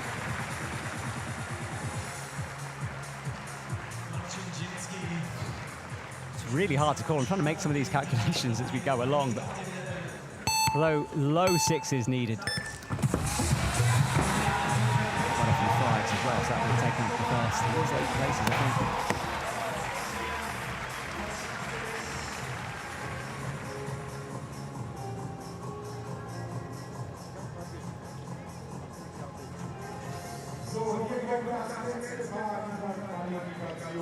So our final race here as Daniel Boldyrev strolls out to the speed wall, and Jan Kritz on the left.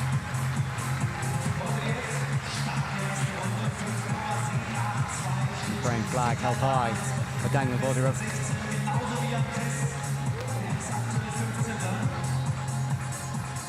Aber es geht natürlich darum, sich zu steigern, den ganz Großen aus dem Weg zu gehen.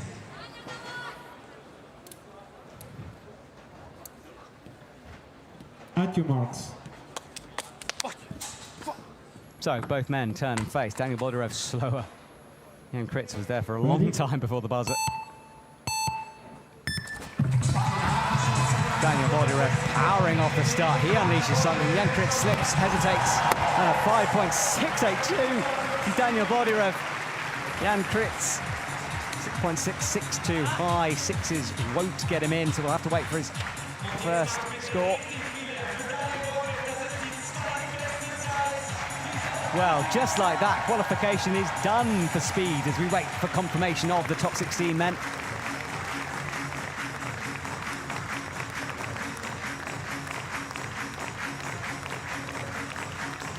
Let's watch a replay of this. Jan Kritz, not as fast as it could have been. Pretty well, there it was. That was the hesitation. That's all it takes.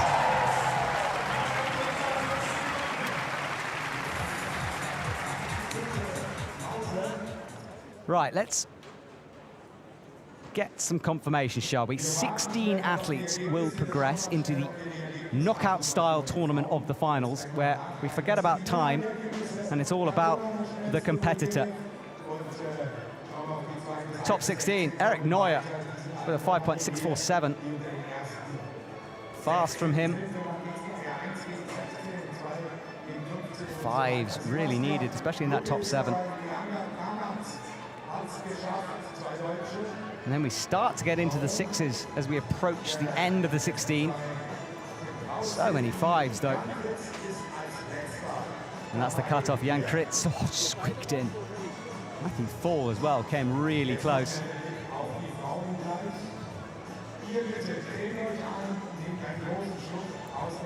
Well, that is the end of our qualification round. The top 16 for men and women will race again. In half an hour's time is the women's. A little break for you as we go away. We will return for the finals. 3:30 Central European time. We'll see you then. It's going to be exciting. Cannot wait. My name's been Matt Groom, and I'll return at 3:30 Central European time for the finals, and I'll see you then.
Wir haben schon Zeiten von unter 6 Sekunden hingelegt und vor allem Wohlhöhe ist schon wieder katzenartig unterwegs. Linus Bader braucht eine Zeit so um die 6,3 Sekunden. Dann fangen wir das Rechnen an. Muss sich steigern um 1 Sekunde im Vergleich zum ersten Run. Drücken wir die Daumen, dass das reicht für die Top 16 dann.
in die Sonne, da soll ich mich hinstellen, da sieht man mich am besten. Das sagt der Kameramann, der hat sich gut gehalten. Also, es ist wieder brutal heiß, wir haben gedacht, heute vielleicht so ein bisschen Gewitterwahrscheinlichkeit. Sieht nicht so aus im Moment, der Himmel ist blau, es ist ein bisschen schöner geworden, ich finde es noch schlimmer als gestern, aber das ist völlig egal, wir haben hier wirklich die tollste Location von allen in München. Wir haben weniger als 13 Minuten bis dann hier die erste Athletin in dieses Finale eintritt. 16 Männer, 16 Frauen. Die Frauen legen dann gleich erstmal los. Da wird eliminiert 1 gegen 16, 2 gegen 15 und so weiter und so weiter. Und dann schauen wir, wer am Ende übrig bleibt. Aber das war dann hier unsere Wettbewerbe. Aber es ist nicht das Ende des Königsplatzes, das große Qualification. Denn das ganze Turnier wird dann zu einem riesen Kino. Und natürlich gibt es, und das ist ganz schön, am Freitag die Möglichkeit, hier im Laufe des Tages auch selbst mal ein bisschen zu klettern. Jeder mal klettern, bin und gut. Circa 20:30 Uhr geht es da am Abend los. Da gibt es ein kleines Interview. Dann haben wir am Abend so ab 20:45 Uhr. Da gibt es Filme, es gibt einen Film dazu, der wird es vielleicht eben auf der Videowand. Es lohnt sich zu kommen bis 22 Uhr. Tolle Filme, unter anderem auch Old News, The Experience, den Special Martin Ziegler und Andreas Kuppenberger.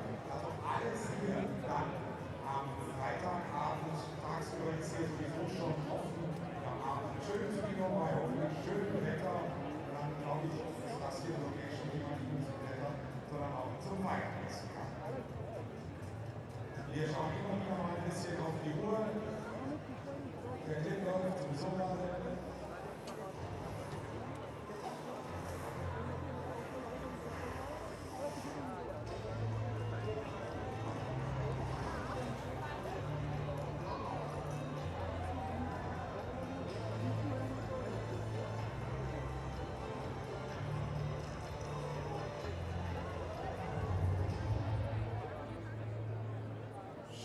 Schöne Bilder von den Filmen, die hier unter anderem dann auch am Freitagabend zu sehen sind, bei diesem Bergfilmfestival, wenn man das so will.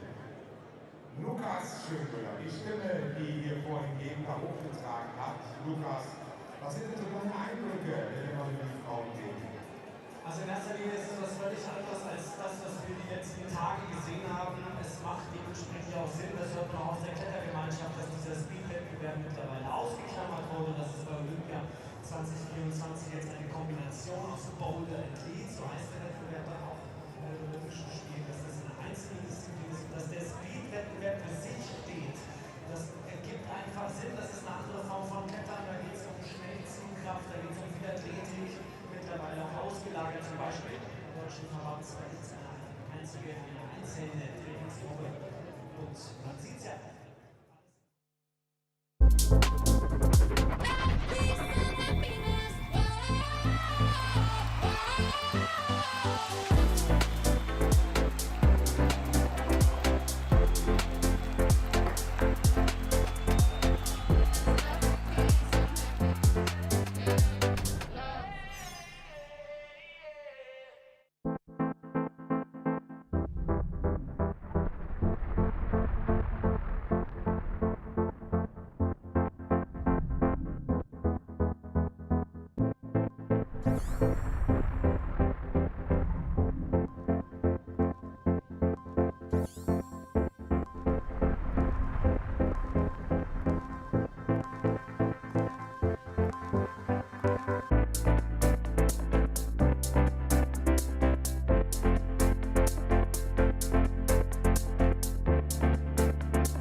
Welcome back to the European Championships in Munich for 2022. And it's time for the fastest climbing athletes in Europe to battle for a podium place here this afternoon. My name is Matt Groom and I will be calling all of the action for you today as we zoom back on the stunning stadium here right in the heart of Munich. Boulder and lead podiums have already been competed earlier on this weekend, and now it's time for the speed athletes for that wall.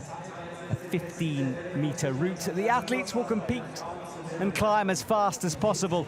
We've just had the qualifying round. It's night time for the finals as 16 men and 16 women go head-to-head in a race to the finish. It's going to be intense. It's going to be exciting. And it's blink and you miss it stuff because, well, speed, as the name suggests, is a fast-paced sport. 25 degrees here in the stadium, and the clouds that covered the skies during the qualification, well, they've gone away, leaving hotter temperatures for the athletes to compete in. Although, as you can see, the speed wall itself is sheltered, it is in the shade, and that will be a blessing for the athletes. Sweat on the climbing holds, well, tends to mean slower times, so they'll be wanting cooler conditions, and this is our top 16 for the women. And whilst the qualifying round was a race against the clock, now the athletes face off against each other. You need to beat your competitor to progress. A sort of football-style tournament. The athletes get whittled down until we're left with a small final and a final. Small final is for the bronze and fourth place positions, while the final, as expected, is a race for silver and gold. So the athletes enter the arena and the stage, and they stand in the shadow of the bouldering wall to be presented to the audience. Only 16 made it this far. As the women go first, and you can see them lining up, nervously waiting as our camera pans across their faces. From Poland, from Ukraine. Slight confusion there.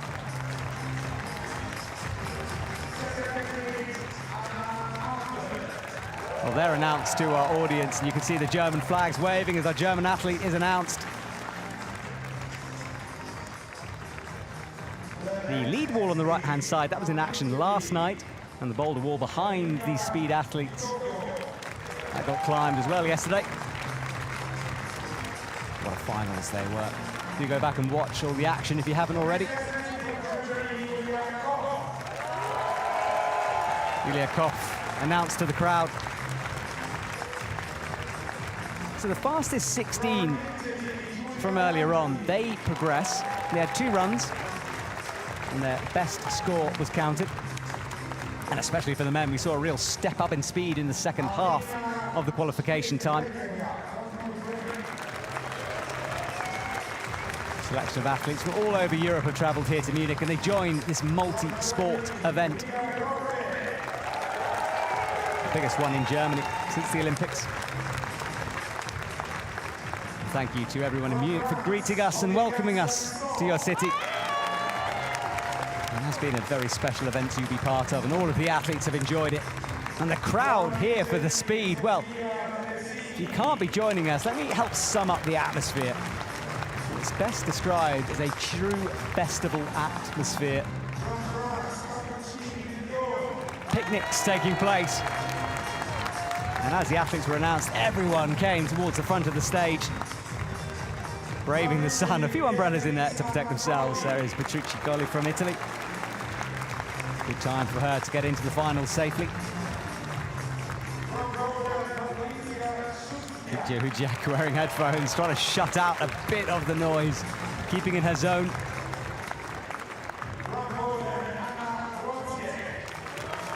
And Wojciak, a legend within the field.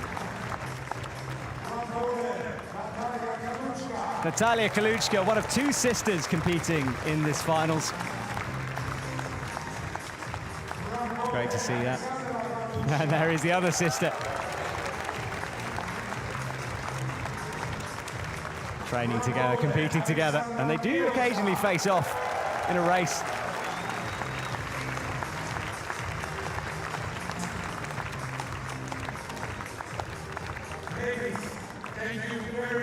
Well, the athletes have been announced, the audience is ready, and I hope you are at home as well, because this is such an exciting event. I've got goosebumps here as we look at the men. Big names in there from the world of speed climbing.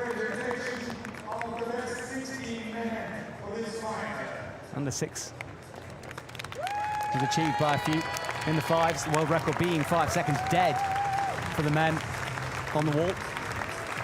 No world records here this afternoon, but pretty close, especially for the women. 6.53 is Alexandra Miroslav's time, and she got through, so you never know. Keep an eye on the clock. Jan Kritz is announced from the Czech Republic. So interesting to see how each athlete deals with this situation. Some of them smiling, some nervously waiting, others just focused in the zone. Speed climbing, more than any other discipline in climbing, is all about routine, repetitiveness. You get good at one route, you practice until your fingertips bleed. From Germany, Leander Kamas. The fastest athletes only will win that gold medal. So it's all to play for here this afternoon in Munich under the sun. From the Ukraine, Konstantin Pavlenko. Konstantin Pavlenko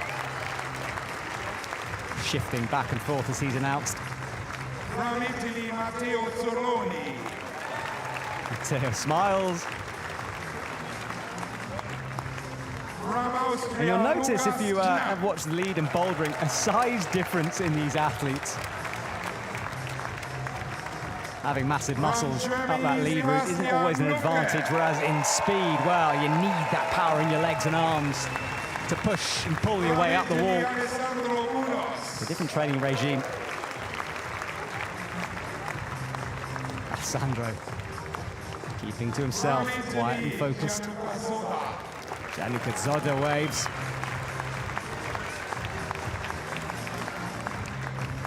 From France, Guillaume Moreau. Guillaume Moreau there from France. Big French team, big presence throughout the championships. Martin Diensky through safely. And another one to keep an eye on. Potential winner here this afternoon. And Bassa Mawem is back. Blisteringly fast time from him. Probably the favourite, purely on times, if you look at it.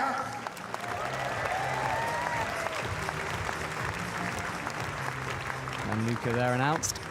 You come to the end of the line. Martin Diensky, the man mountain, pulls the timing pad closer to himself with his power. And finally, Eric Neuer is announced. Look at his gloves he's wearing. That's a habit of his. He likes it. Although I cannot imagine how that must feel in this heat. Regardless of the temperature, he comes out in those gloves. It's for the skin, to keep it in the perfect condition for him. And that is our 15-meter speed route. The route itself doesn't change. The athletes get to practice it over the years, gradually whittling down their time. 15 meters from timing pad to timing pad, 5 degrees overhanging. That's the world records. Kermel Katabin from Indonesia has the current men's record at 5 seconds dead and 6.53 for Alexander Miroslav. But time is less important in this final. Although the clock will keep running, this is a straight race. When any athletes are competing against each other, mind games and tactics are used. And although these athletes are friends, when they enter that curtain, well, everything goes out the window. They are competitors in a race to the end. And that is the current world record holder, Alexander Miroslav, versus Oksana Burova in the first race of this afternoon. Now, the athletes get a chance to adjust the bottom timing pad to suit their own personal style. You can see them adjusting it, and then they turn to face the audience. The auto belay that keeps them safe whilst climbing is clipped in, and you'll notice different positions that the athletes have that auto belay in. They then approach the wall, 2 hands on, 1 foot and 1 foot on the timing pad. Here we go, ladies and gentlemen, as our final begins. Both women off clean. Alexander Miroslav slow to start with, now building as she builds the lead over Burova. Burova slips and Alexander Miroslav is through and clean. A good first race for the world record holder, 7 seconds dead. Notice the times will be slightly slower, usually here in the finals. Burova, let's see what happened to hers. It was a big left slip, wasn't it, on the wall.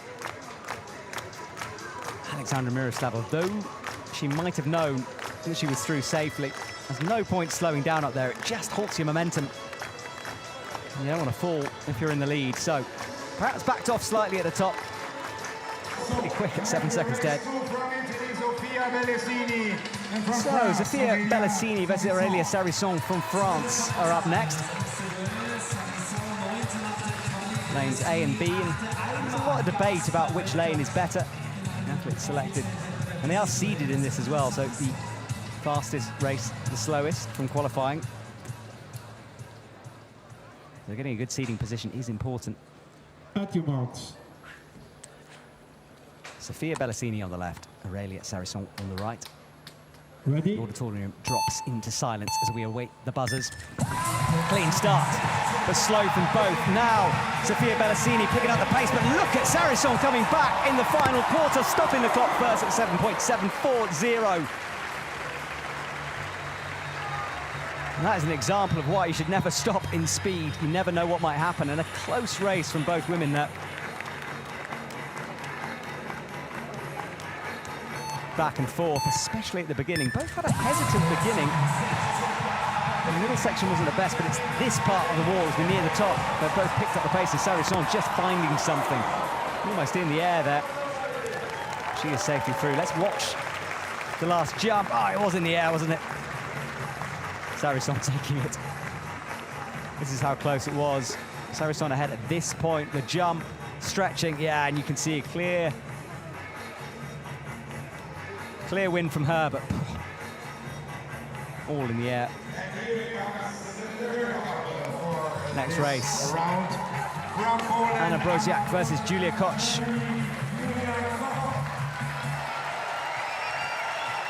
Now on paper, this should be Anna Broziak's race here. Watch the routines the athletes go through. They tend to do the same thing every single time they race. You want to get into that flow state. The best performance they achieve in training, they want to replicate that out here in front of the audience on the big stage. And here we go. Foot on the timing pad. Ready? Foot on the wall. Both off clean. And Broziak, as expected, into the lead, but Koch stays in touch. Slight hesitation, Broziak down the bottom. But, it's a big slip from Koch. Broziak just needs to keep it together, and she does. Winning. Slower time, that does not matter, remember, it's just a race. I look disappointed in her performance, but she's done enough to go through. Psychologically, it's hard to pick yourself up, especially when you've had a run that you don't think is the best. A cable cam up the left wall. See how quickly that's moving just to keep up with these athletes. And the auto belay doing its job, lowering the athletes safely down to the ground. Human belay is simply not quick enough for the speed of these athletes. We need to rely on machinery to get them up there. And they're not using that rope to climb. The holes themselves, of course, are what they're pulling on. That auto belay just there to keep them safe. Well, we move on quickly. Patricia Hujiak versus Julia Randi. This could be a close one. Patricia, no stranger to finals as she kicks the legs. Finding the starting position, adjusting that pad, making sure everything is perfect for this run. Here we go, red line in the middle, separating them for you on the screens. They are right next to each other. Chalking up for grip. The audience dropping. It's such an exciting moment, this, as we await the buzzers. Patricia with a faster start. Julia Randi coming back at her, but Patricia keeping in touch. Only a bit ahead, though. Julia Randi in the last quarter might take it. She doesn't, though. Patricia Hujiak with the victory. Had to keep it together all the way to the top there. Needing focus. A smile on her face. She knows how close that was.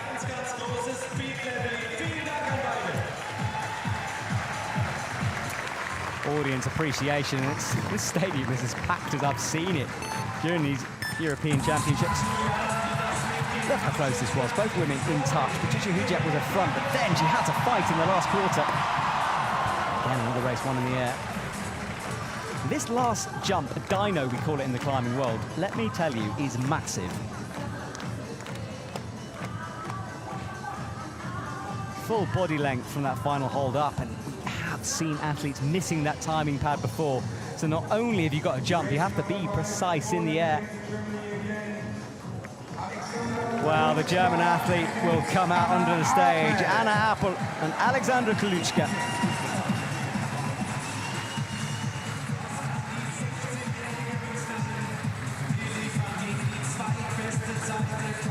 And immediately the German flag start waving in the audience, and you can feel the tension ramp up. Here we go, Kaluchka on the left, Apple on the right. At your marks. Both women approach the stage. Positions important, left foot drilling itself onto that timing pad. Here we go. Apple, slight hesitation off the start. She's going to have a lot to do in the second half. Kaluchka runs away with it as she approaches the timing pad, and a good time as well. And Apple, her comp is done. Kicks off from the wall in frustration.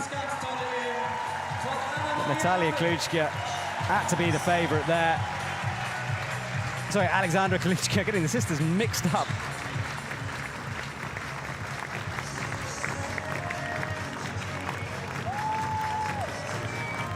The routines from the athletes, so important. Turn to face the wall. Apple did well, but she didn't recover from that slow start. You can see the momentum lacking in the top half. The athletes do tweak this route.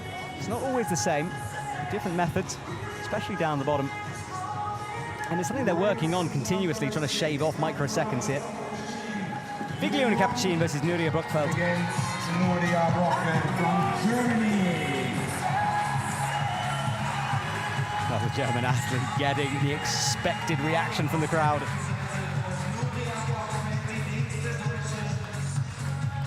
Speed, compared to all the other sports, has to be the most savage. You've only got one chance at this in the final.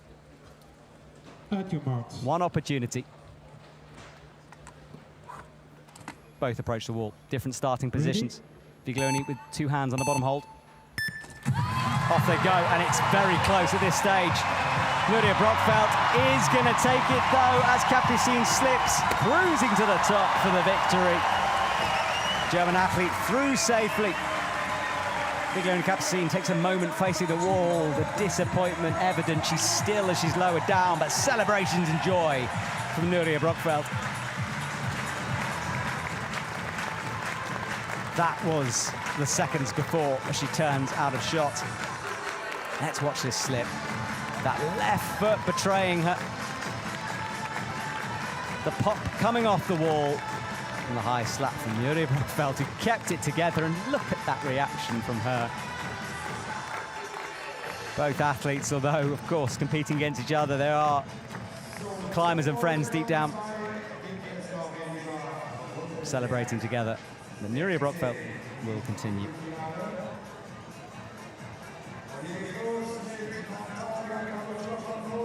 Natalia Kaluchka from Poland comes out. Erika Piscopo from Italy, her opponent.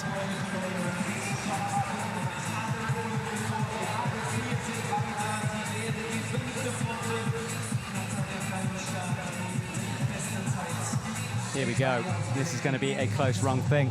Photographers waiting on the left. Jan Vert there, ready.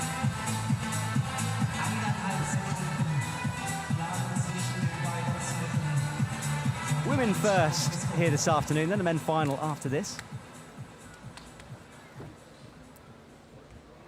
At your marks. Silence in the stadium is to be believed. Trust me, I had to almost whisper myself.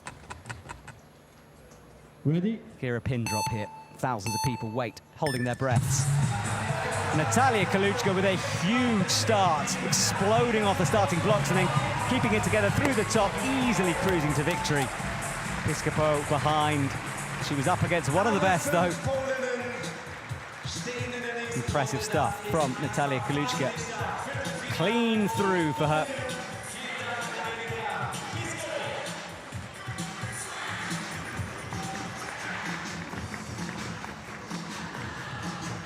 Natalia composed in the moment. Let's watch what happened here.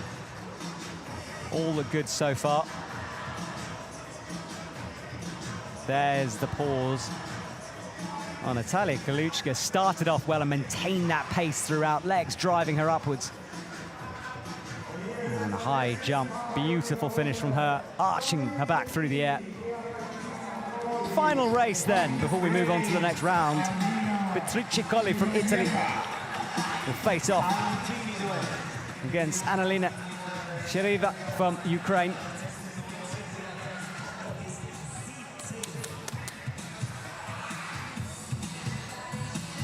Beatrice Colli with her trademark focused eyes staring straight out above the audience's heads. She envisages victory. At your marks. Turns early, and now all attention on these two Ready? as they wait underneath the sun here in Munich. And both off to a very good start, but Beatrice Colli hesitates and pauses down low. Alina will progress, unless Beatrice can find something. She almost did in the final section. Look how close that was. Both women with an 8.6. Beatrice Colli, what could have been there? She found so much speed. She had to in the final sector. She is knocked out by milliseconds. Beatrice Colli will have to have a moment here because that slip has just cost her a place in the next round. Alina, what a performance from her. Now this was the slip there from Beatrice. Look how far behind she was at that point, and somehow as she approached the top, look at that acceleration as she came through. Doesn't come much closer, and the frustration on Beatrice Colli's face is clear. That was what it was, a right hand not in the right place. Got to give it to Alina though, she kept it together. The pressure she must have felt then from a rampaging Beatrice Colli chasing her down.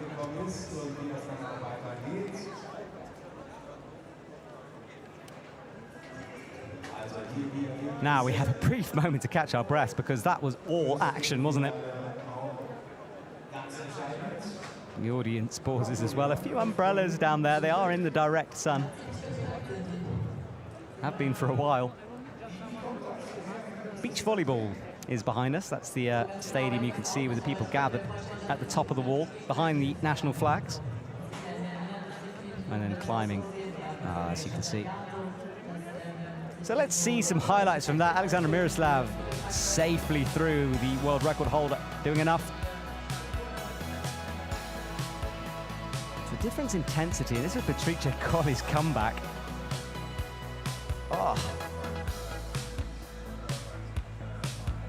Yeah, it's the intensity that is very different in speed. It's all about building yourself up for those few seconds on the wall. And a lot like a 100-meter race or 200-meter, anything short-paced. Adrenaline carrying them through often. No saving yourself out there. No pacing, really. It's just go from the second the buzzer rings out. Eric Neuer fist bumps Jan Chris.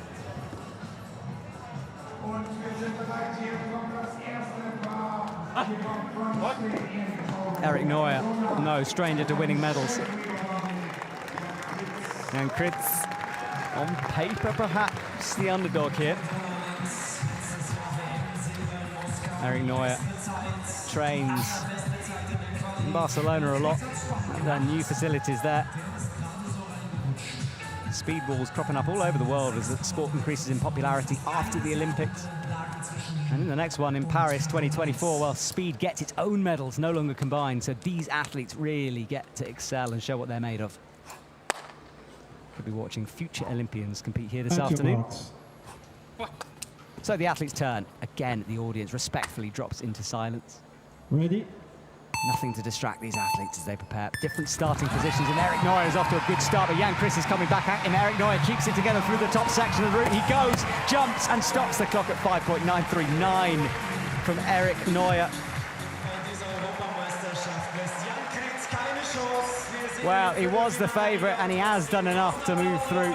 He allows himself the briefest of smiles before dropping back into the zone. Getting some feedback from the judge, from the trainer straight away. And Chris gave it everything, but he could not compete here this afternoon with Eric Neuer's speed.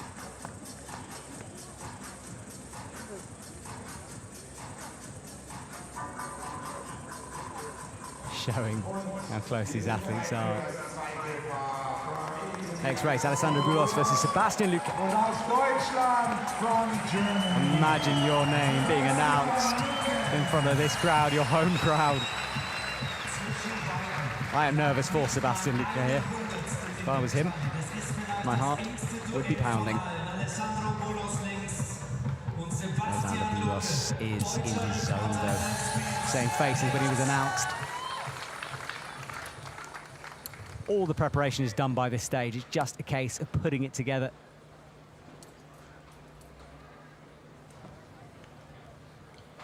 At your marks.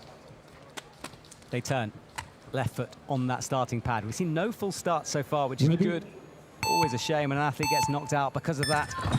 Off to a good start from both of them, and the German athlete really powerful through the middle section. But Alessandro is coming back at him and he slips. Sebastian Lucas slips in the final part of the race. He was fractionally behind at that point, but Alessandro Boulos fought all the way. Sebastian Luca will be knocked out, and Boulos immediately slips back into that game face. Nothing disturbing his focus.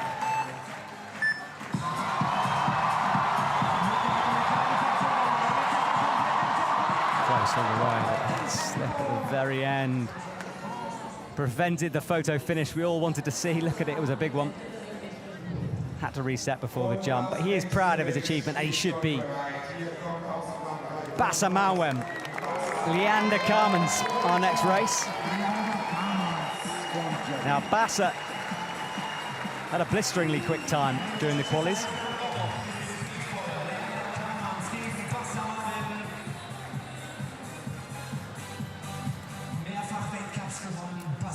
But as we've seen, anything can happen. The slightest slip, and the athletes spiraling down to the ground, ruining their race. Bassa Mawem touches the wall, eyes to the left. Ready? Leander Carmens faces him.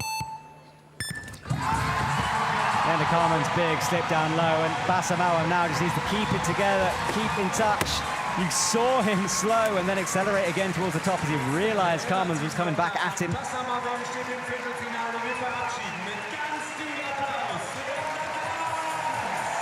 But Bassa Mawem takes victory.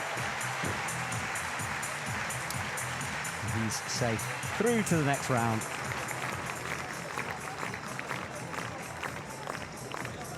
That was the stop. Had to flag his right foot round to stop him, but of course he continued, didn't fall. And look, Bassa Mawem had to suddenly find a little bit more speed in the top. He was perhaps cruising too much.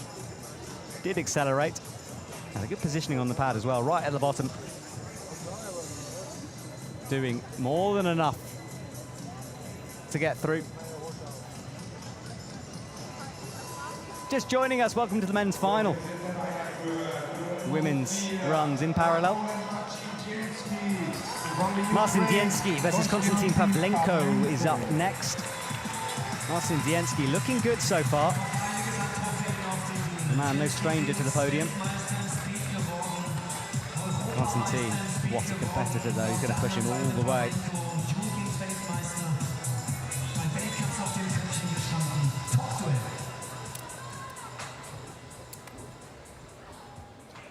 At your marks. So the athletes face the wall. Pair. Ready? Marcin Dienski versus Konstantin Pavlenko. And they are neck and neck at the moment. Konstantin coming back at him, but Dienski takes victory. Marcin Dienski wins race number 4.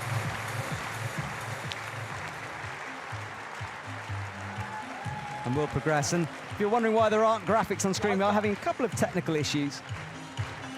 Hopefully sorted out soon. So apologies about that, but it's not distracting from the racing, which is sublime here in Munich. That was as close as it gets. Marcin Dienski had to find something in the top sector to ensure that win. Oh. Close at the top. Big slap on the stopping pad there. He's safely through. Celebrates before he'll put himself back into the zone.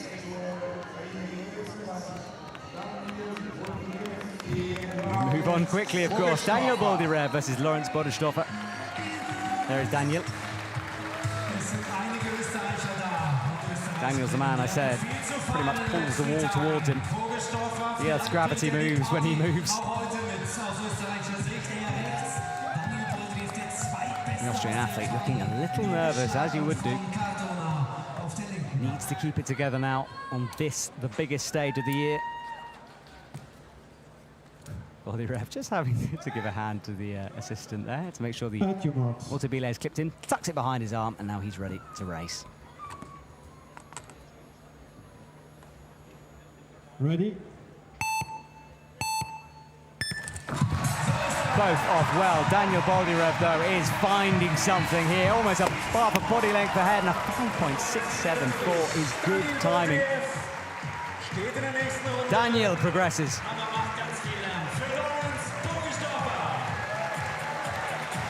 Burgisdorfer, wow, he came close. 6.162 is a good time.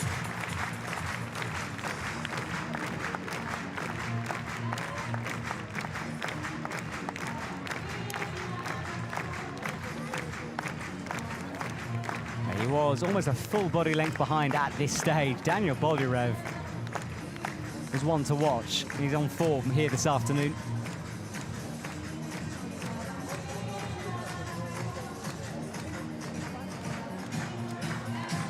Here we go for our second race. What am I talking about? Sixth race. Gianluca Zodda, Lucas Knapp. Italian versus Austrian athletes.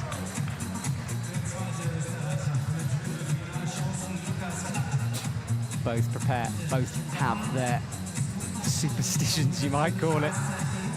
They do train this. Simulations in training.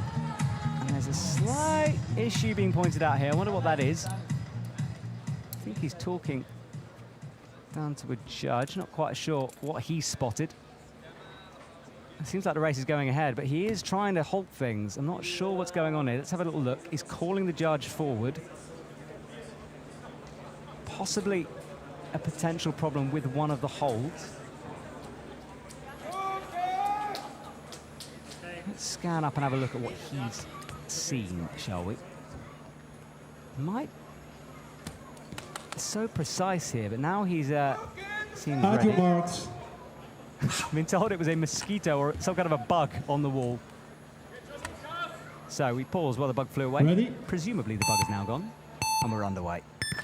So fast start from both athletes. Gianluca Zodda faster, and a big slip from Lucas Knapp. Lucas Knapp won't progress. Gianluca Zodda moves forward in race number 6. That delay in proceedings not affecting him. There has been a wasp buzzing around, actually. I keep seeing it flying in and out of shot. Almost got in the way of the boulder final the other day. And this was the slip from Lucas Knapp. Ah, big fall. He managed to not fall off the wall. As long as you got a hand on, it's okay. You can pull back on. Bang on the starting pad. More than enough after that slip. Jaroslav Tach versus Alessandro Cingari is up next.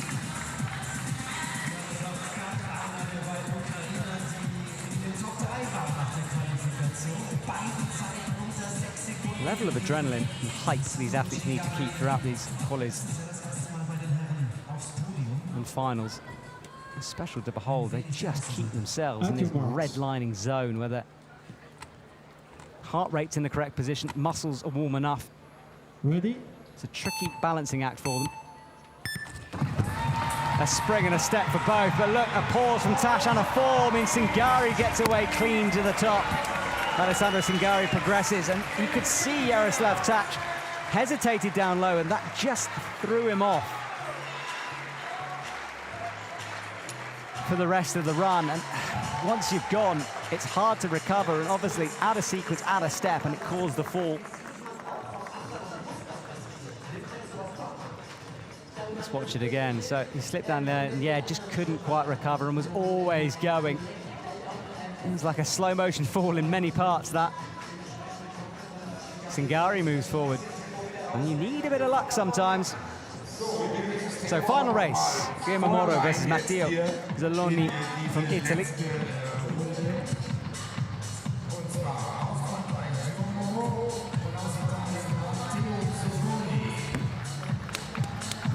Love that arm. A bit like doggy paddle in the air.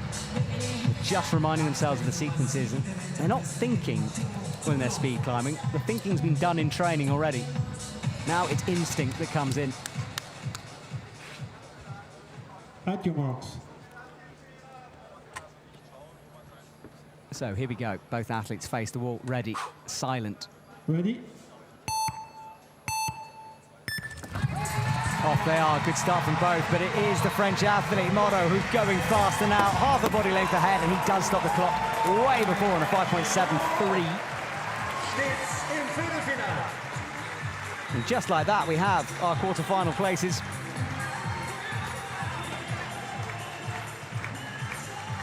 Men and women having run at this stage.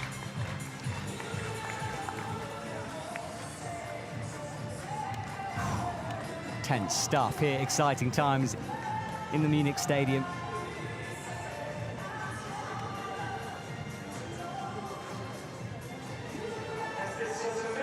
So many emotions in speed climbing, more so than any other genre of the sport. The athletes are just so keyed up that when it goes right or wrong, well, the emotions are there, raw on the surface for us all to see, and it makes for a spectacular view for us at home. Imagine being in the stadium, eh?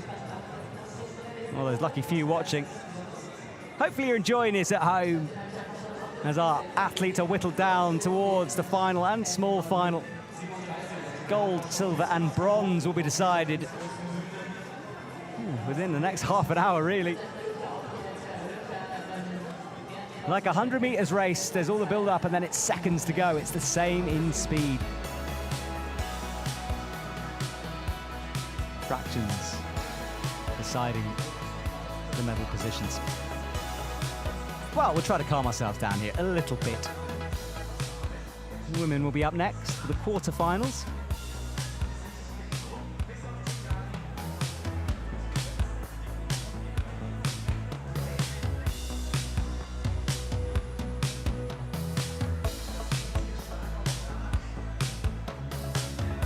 Lots of action to watch and close races and falls, as you can see.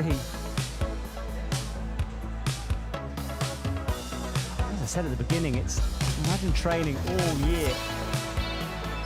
One slip puts pay to your dreams.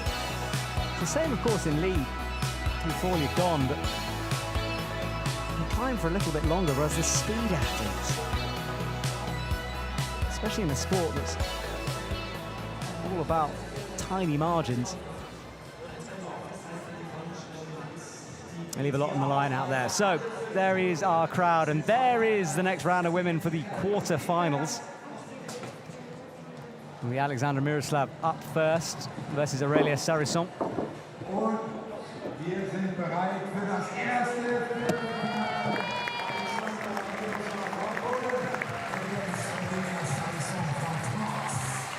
So Alexandra Miroslav, remember, reigning world champion for time on this speed wall. Therefore, has to be the favourite, doesn't she? But Aurelia Sarisson will be fighting all the way. And of course, the faster the athletes go, the more potential there is for slips. And you'll see sometimes that happen. An athlete will be ahead, and something disastrous will happen. All to play for here as we get set up for our first women's quarter-final race. Alexandra Miroslav accelerating through the middle as expected, finding pace in the top. She's miles ahead in a 6.784. Close to that 6.53 world record she set. Miroslav continues.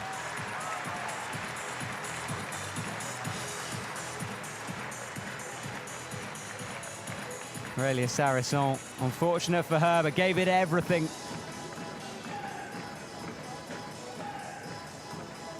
Miroslav with that style, side onto the wall sometimes. Every movement practice rehearsed and clean through for her.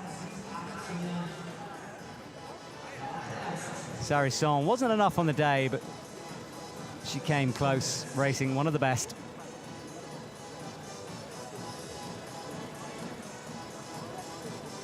Behind that curtain, the athletes wait, and here they are out onto the stage. Patricia Hujiak's face directly up at the speed wall, and what's to come. Anna Broziak more level with her eyes, and now looks up.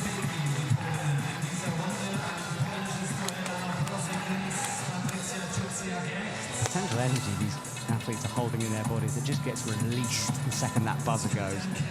It's like a Formula One car slamming on the accelerator. At your marks. Both athletes hyped up. Two women. Either one of them could take this race. It's going to be as tight as it goes. Ready? And both are off to a good start, but it's Patricia Hujak who had the better. But now, Brozak coming back at her. Hujak, though, finding something. It's going to be neck and neck, and it is Patricia Hujak who takes the win in the dying moments of that race.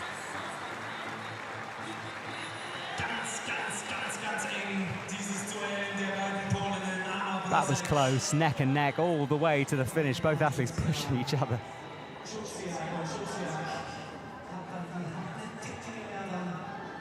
Patricia was up for it, wasn't she? Shrug of the shoulders before she got going, but look how close this was. Patricia ahead at that stage, and Brozak coming back at her. A slight pause there, you could see in the slow motion from Brozak. And in the air, that was really run, and that's how close it was. Let's watch this from the top. Leaps, yeah, one on the dyno. Tell you what, Brozak almost had that.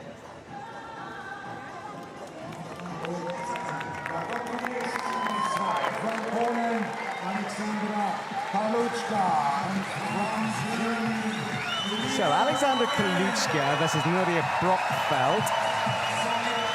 You'd never know there was a German athlete on the stage, would you, as the crowd respond? But it's going to be a big ask against Alexandra.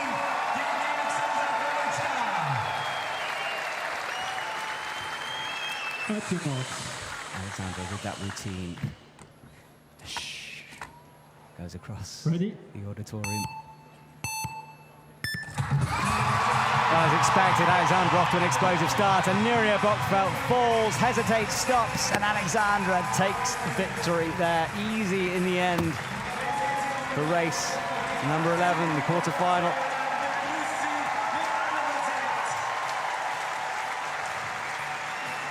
Well, she was the favourite, and she's done enough to get through, and a double slip for her. She'll look back, think what could have been, but she should be proud. A slip there, a slip on the second, and that was it for her, all over in those moments.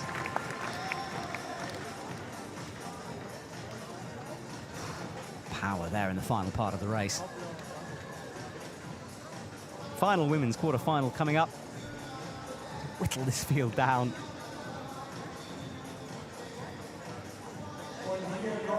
Well, we just watched her sister climb. Natalia Kaluchka now is up. The last of the fourth quarter. She's against Ukrainian Elena.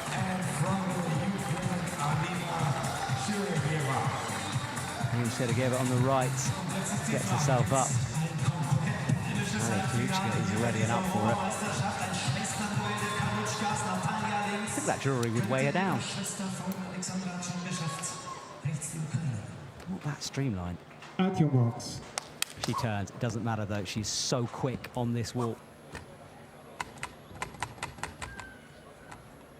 Ready? Both women clean again, and it is Natalia at the moment finding half a body length as she accelerates to the top. Now a full body length jump, stops the clock at 7.434. Natalia doing more than enough. She goes forward.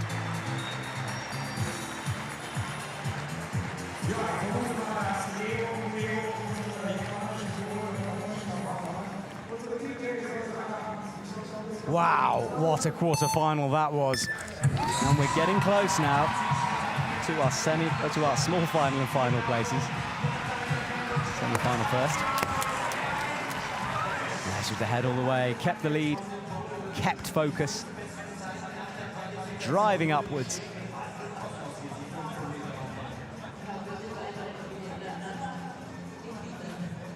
And the celebration, clear how much it means. A handshake between the two.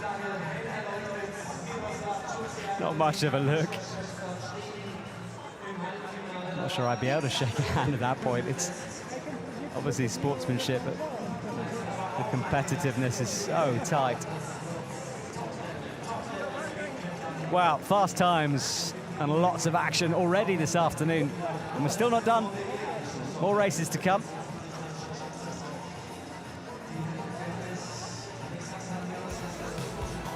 Looking out at some of those replays. That sequence of moves could be practiced, rehearsed, prepared. Julie check. Eyes shut before she got going. And there is the world record holder. Using a foothold on the way up. That's part of her sequence.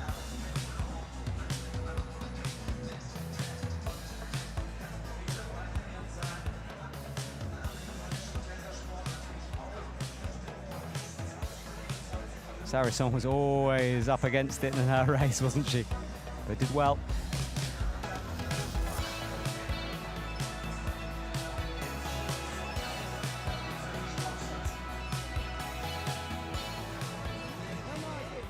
So we wait now briefly. Speed wall on the left, boulder in the middle, lead wall on the right. 3 separate disciplines of climbing, each unique, each with its own set of rules, but the lead and the boulder will be combined on Wednesday and Thursday. Top 8 athletes from those respective competitions moving forward to that. And that is the new Olympic format. So not only do we see this new system, we also get the new scoring. Well, let's swap to the men's quarterfinal now, and it's Eric Neuer versus Alessandro Bulos.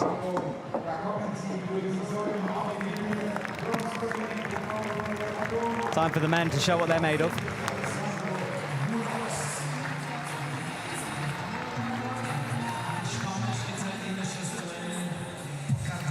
Eric Neuer, not the tallest, but covered in muscle.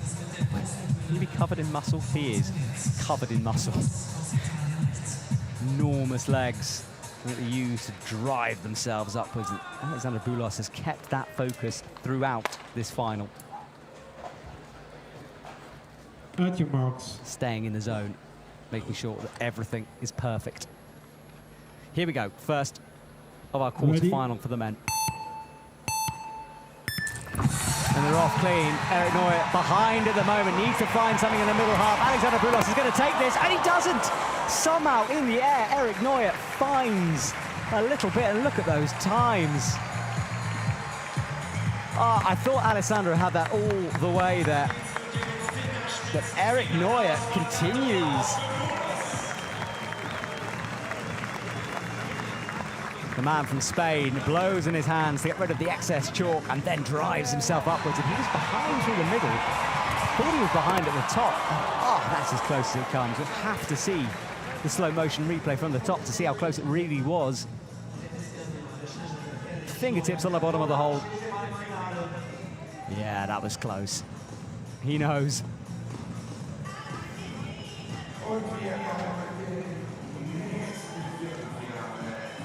Well, before we can even take it in, we have our next race.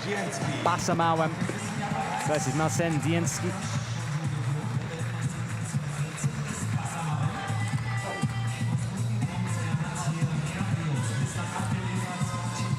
Here we go. Es wird wieder ein Wimpernschlagduell zwischen den Franzosen links und den Polen rechts. Volunteers helping the athletes, just clip in, making sure for safety's sake that's all good. You don't want them doing that if they're as in the zone as they are. That's all that's stopping them hitting the ground.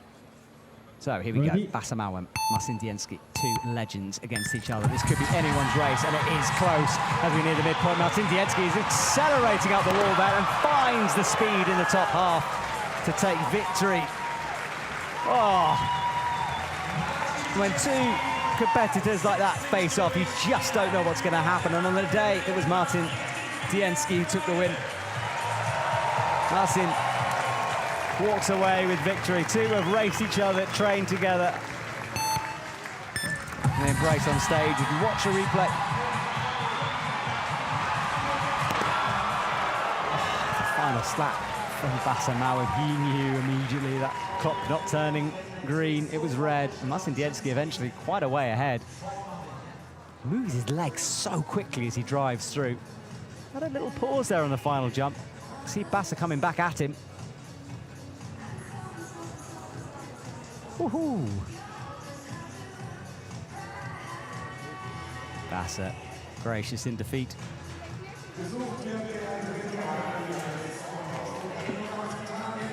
Quarterfinal number 3, Daniel Bodirev versus Jean-Luc Zoda.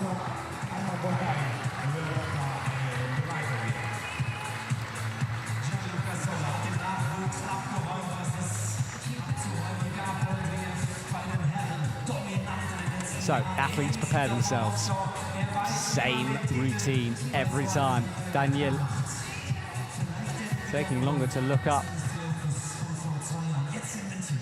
Kind of see his future in those final few holds.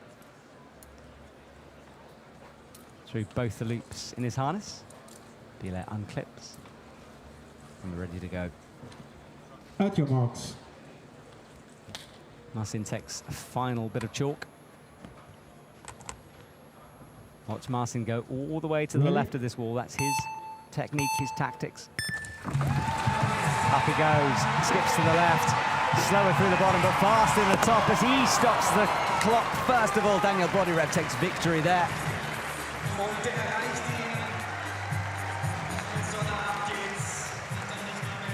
Daniel Bodirev consistent throughout this competition. And he moves forward. Jean-Luc Zoda, we sadly say goodbye to him, but look, he didn't actually get to the timing pad, falling before the top. Not giving himself the chance. Oh, it was the left foot slip and a bang, nearly hitting his chin into the wall. Head in his hands, he knew that could have been closer. Oh, what could have been?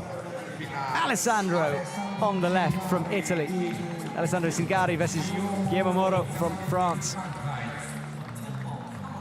Final, quarter-final. Which athlete will make it through to the semis? Moro always does that run at the beginning. Hamster in a wheel. Quiet, please, is the sign. The audience is silent. At your marks.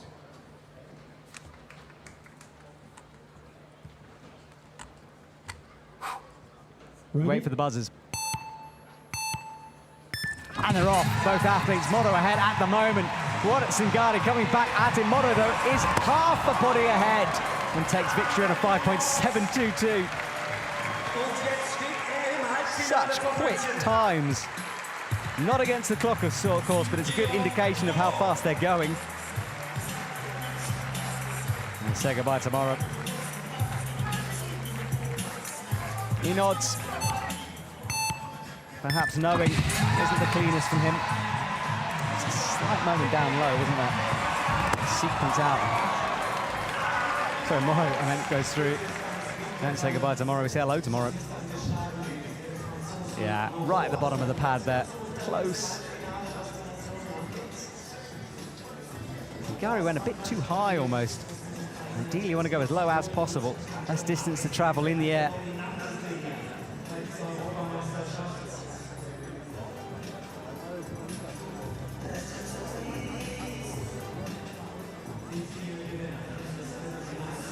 Well, that is our quarterfinal done.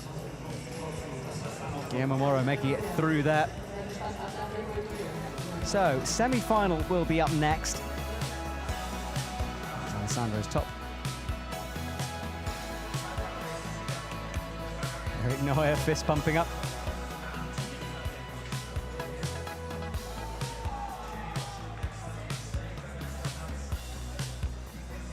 Our podium is being built on stage in readiness for the victor.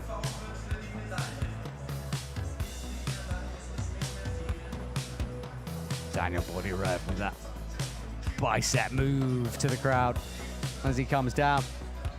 Zienski is so quick with the feet, always driving upwards.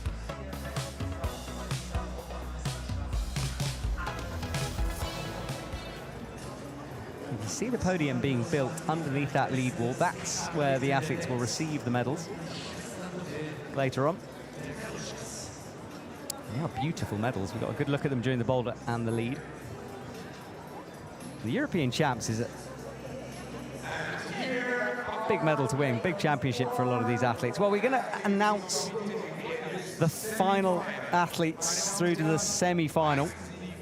It's part of the process. We get to see them again.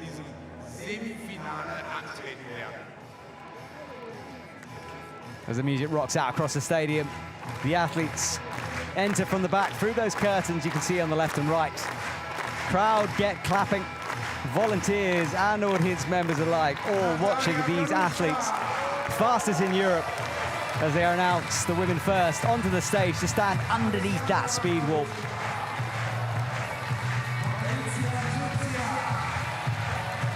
Alexandra Miroslav looking very composed, isn't she?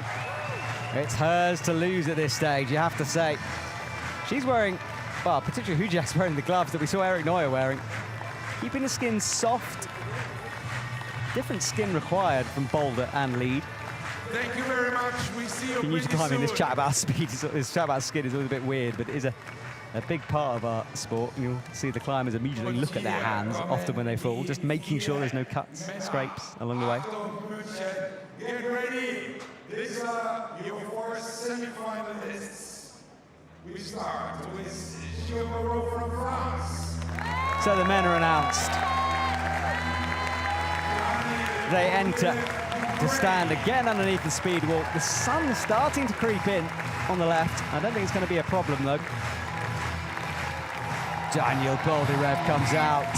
Marcin Zienski, Sorry, Martin Zienski comes out. There's Martin Zienski. Boldyrev there with the muscles.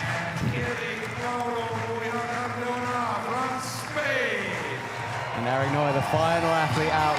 Gloves on. Oh. Little trip from him there. These are your 4 semi-finalists. Enjoy it. We see you soon. Thank you very much. So the men will leave, and now we are ready for the semi-final. No more pauses on the way towards our podium.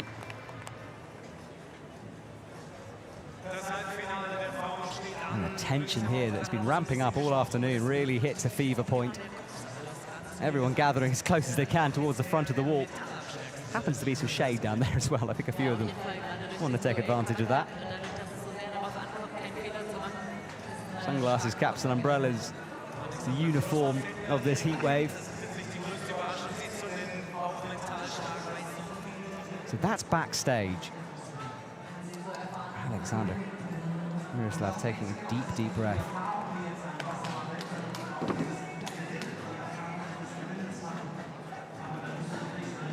Preparations almost complete. Men sit and wait. Women are up first. Just thinking through, trying to keep the head clear. Don't let thoughts come in at this stage. And every athlete I talk to about speed always tells me what a mental game it is. You need to be strong physically and, of course, strong mentally for this. In the margins of this fine, it's so important to keep everything together. And look at the speed Alexandra Miroslav has walking out. Patricia Hujiak slightly behind her. No messing around from Alexandra Miroslav there.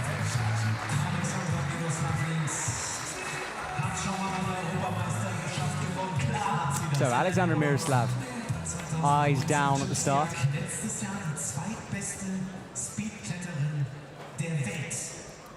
Patricia Hujiak, very experienced, of course, but she's up against it here. Right, here we go, our first semi-final. This is for a place in the final or the small final. Both off clean. Patricia Hujiak actually in touch, but Alexandra Miroslav starts to accelerate towards the top of the wall. Finds perfection, 6.679. So Alexandra Miroslav is our first athlete into the finals.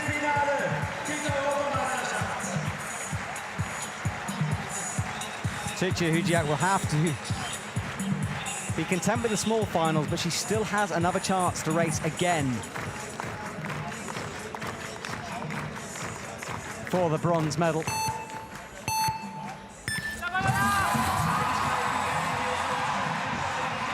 Oh, there's a slip as well from Alexandra Miroslav on the top of that wall. Kept it together though, and that is a display of how good she is. She had that slip and didn't really let it phase her at all. She carried on upwards. And Patricia Hujiak, well, she was fast, but not fast enough this afternoon. But still could be a bronze medal for her.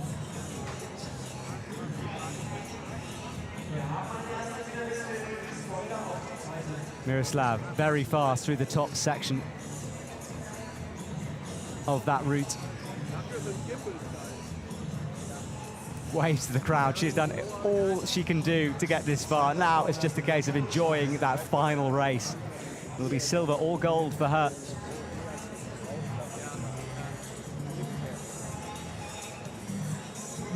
So our second semi-final. And it's sister versus sister. Natalia Kaluchka versus Alexandra Kaluchka.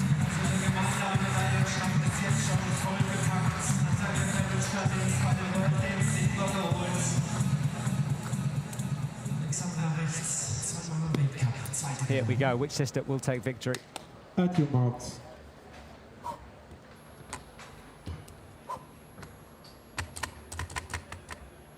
Ready? Both sisters off to a good start. Look at this, neck and neck all the way to the top. Who is going to keep it together for the final section of this race? Stopping the clock at a 6.908. Progressing into the finals with a big smile on her face. Natalia Kaluchka.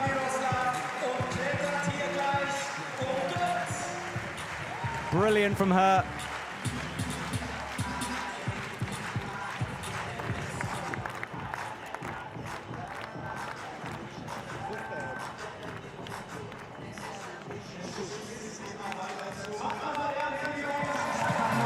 What a race that was, as close as it comes.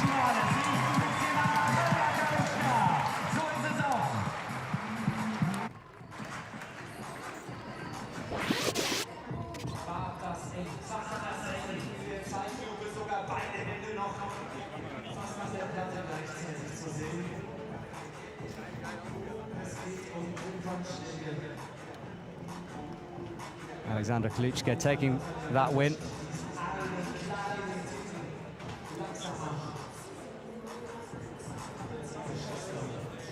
Wow, what a final race that was of our semi-finals.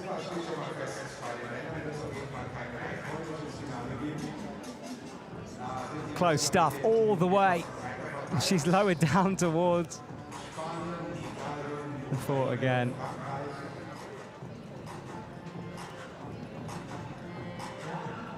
Wow, that is our final and small final confirmed. Alexandra Kaluchka versus Alexandra Miroslav in the final. Natalia Kaluchka versus Patricia Hujiak in the small final. That's the last positioning here. Time for the men to fight it out. We wait for them to be called to the stage. There they are, Eric Neuer. Always focused. Gloves are off, literally now. Martin Diensky is ready. Love to know what he's listening to. Daniel Bordyrev prowls in the background. Yamamoro is ready. Fascinating watching their preparations. Just walking back and forth like a caged tiger in that holding area. So different, Eric Neuer. And there are some mind games being played for sure there. Diensky just trying to show how relaxed he is as he comes out. Eric Neuer takes the lead in terms of the walkout, though. Oh, here we go. First of the semi-finals.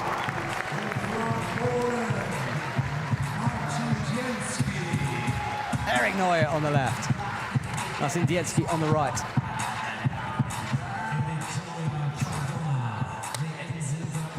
First of a men's semi-final.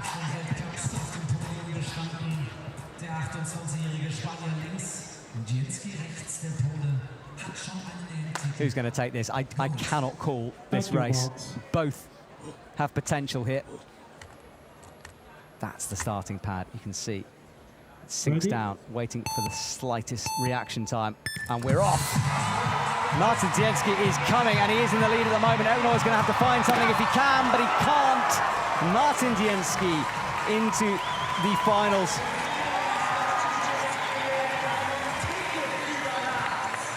Eric Neuer, well, he pushed himself all the way, and he'll climb again for the bronze. Martin Diensky has an opportunity here to take gold, and you can see what that means. both close. Look at those times, 5.4, 5.2.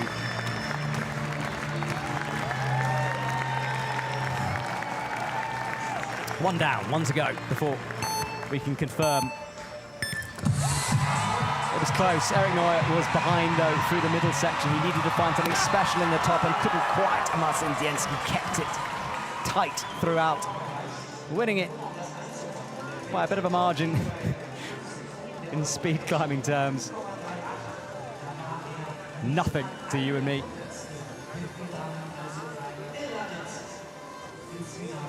Awesome race for our first semi-final.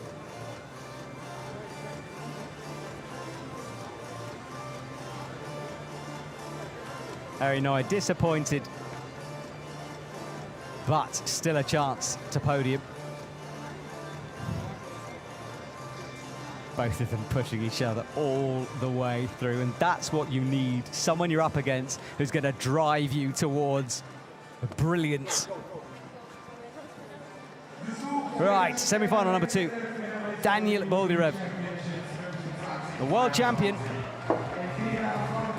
Guillermo Moro from France. This is going to be another tight race. Are you ready, ladies and gentlemen? Don't look away, not for a second. Cut the tension here with a knife, I tell you. What an event to be part of for these athletes.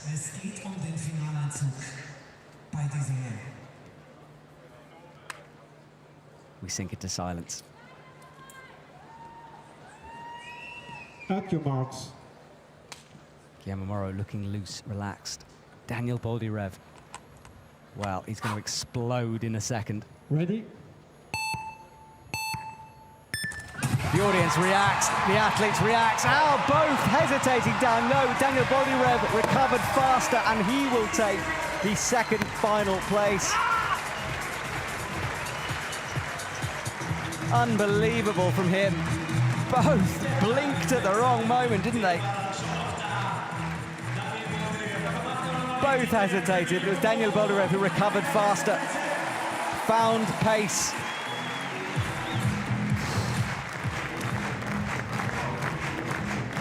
Close. It was who could recover fastest, really. There, look, one slipped, the other slipped, and then Daniel Boldyrev built the momentum better in the second half.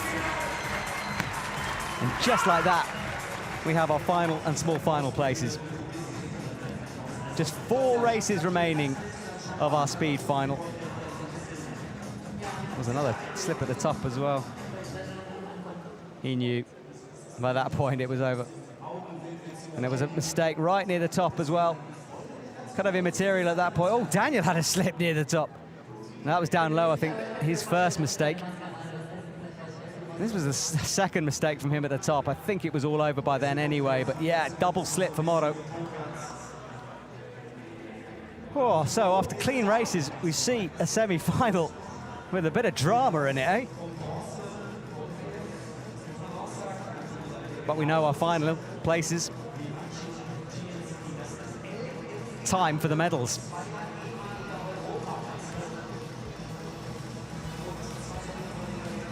Who's going to walk away with that coveted gold medal? And it's a 4th place at this point. I feel for that athlete.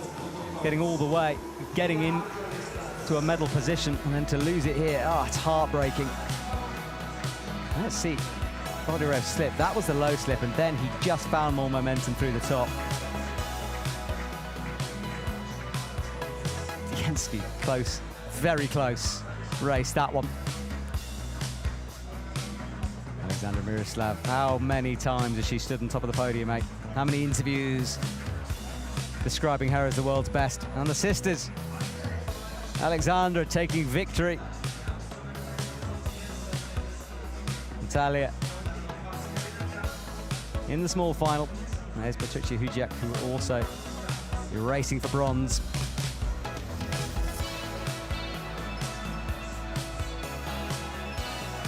Wow, we hype things up once again. I'm not sure how my nerves can handle the next few minutes.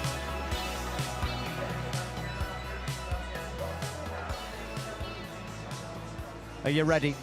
Back at home. Are you ready in the stadium? It all comes down to this. Miroslav versus Kaluchka, Hujiak versus Kaluchka. The two races for the women left.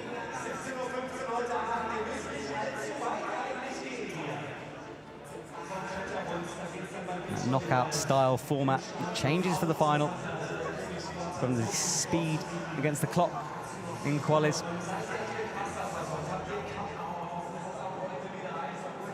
So our camera rotates down for the women's small final. This is for a bronze medal.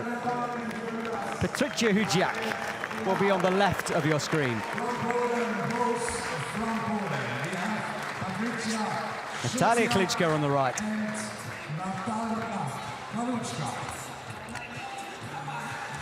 Bronze medal at stake. One of these athletes is going to be as disappointed as you could possibly be. At least in the final, you get a silver medal. Here, it's just a fourth place consolation prize. Can't get much more savage than that, can it? Last race, last moments for both of these women. Marks. We wait. Ready? Both off clean, and it's neck and neck at the moment. Kaluchka now pulling away as she enters the final section. She's going to take the bronze, and she does. Natalia Kaluchka with the bronze medal, and now the smile breaks out on her face. And Patricia, oh, your heart goes out to her, finishing fourth at the European Champs. Brilliant performance by both women, but only one medal available. And it's Natalia Kaluchka who adds another to her collection.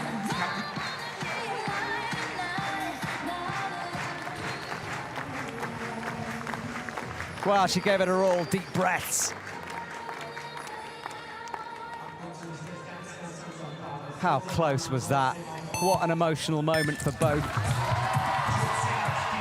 This was the race, and Natalia was ahead all the way and then pulled through in the last section, slapping that timing pad first, taking the bronze.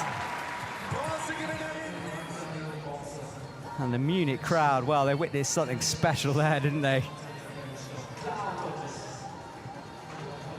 That was in the air, Natalia, ahead by a margin by that point.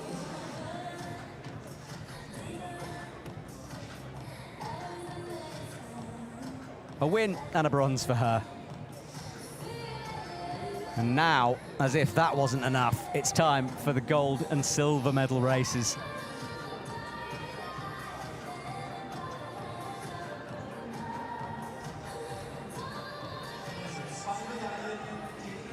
So here we go. They'll be waiting in that back space. We turn to the men first of all. There's a small final. Eric Neuer on the left. Guillermo Moro on the right. Eric, relax. Moro, eyes forward, focused.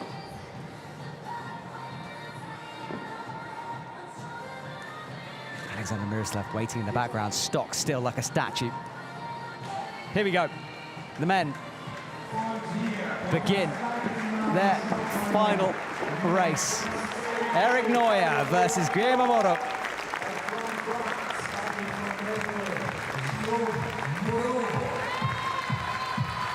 Guillermo Moro on the right, Eric Neuer on the left.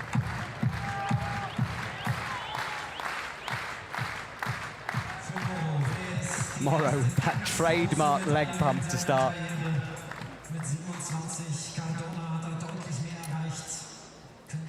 Spain and France, be prepared to scream at your screens as these athletes race. At you, Marks. They turn, approach the wall, two hands on. Used to it now, 1 foot on the wall, one on the timing pad, eyes upwards towards the final holds. The buzzer goes, and they're both off to an explosive start. Neck and neck at the moment. Moro, though, slightly ahead, perhaps, of Neuer, and it is Moro all the way. Moro takes victory, the bronze medal for him. Brilliant performance. And Eric Neuer, well, he's smiling, but he will be desperately disappointed at that. Fourth of the European champs is not to be sniffed at, though. And Morrow, for the first time, really, during this competition, allows that smile to break across his face. He is your bronze medalist for the men, and he leaves the stage. Head back in relief. Let's watch that again. Neuer bouncing. Morrow just kept a little ahead.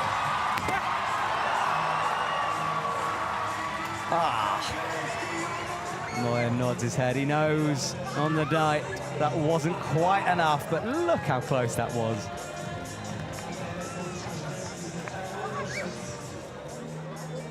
Lead wall in the background. Look how overhanging that thing is.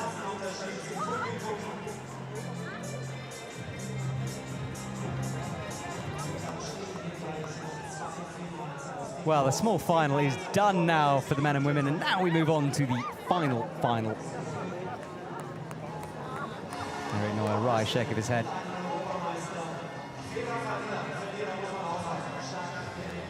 Right, it's time, ladies and gentlemen, to decide the top spot of our podium.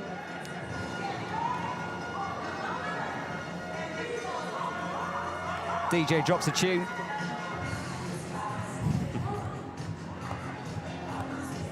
Audience lean forward. Here we go. Alexandra Miroslav walks ahead of Alexandra Kaluchka. The fastest women in Europe on the day will face off.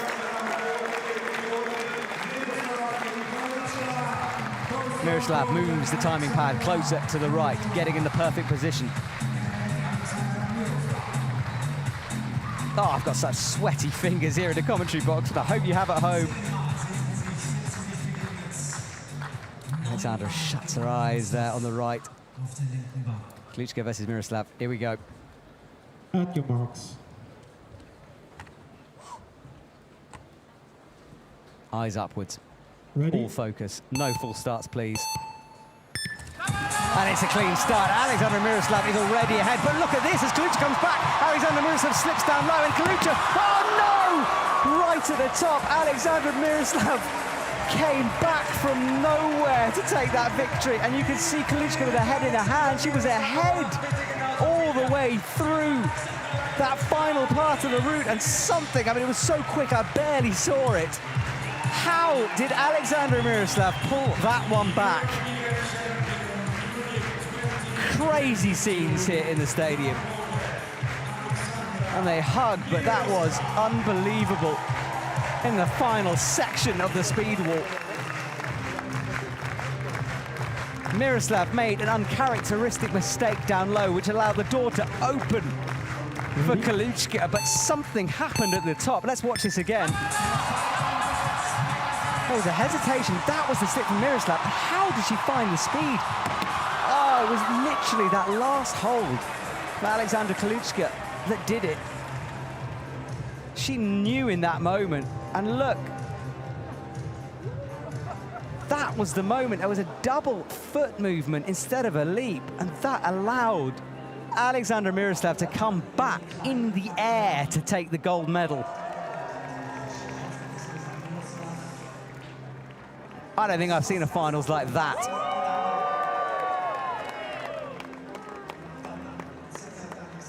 Oh, such small margins, and it's hard not to feel for her in that moment.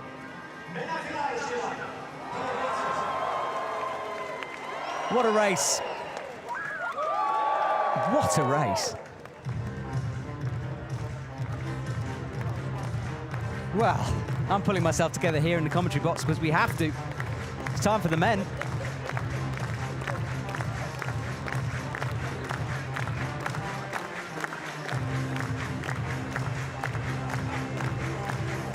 Both athletes pushing each other. What a spectacle. They treated us too, eh?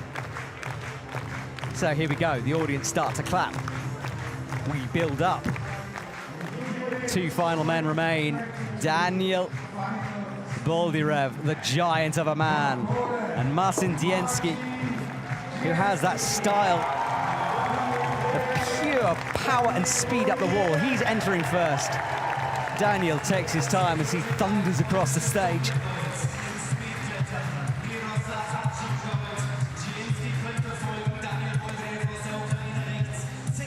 Deep breaths, everyone. Stick with me here.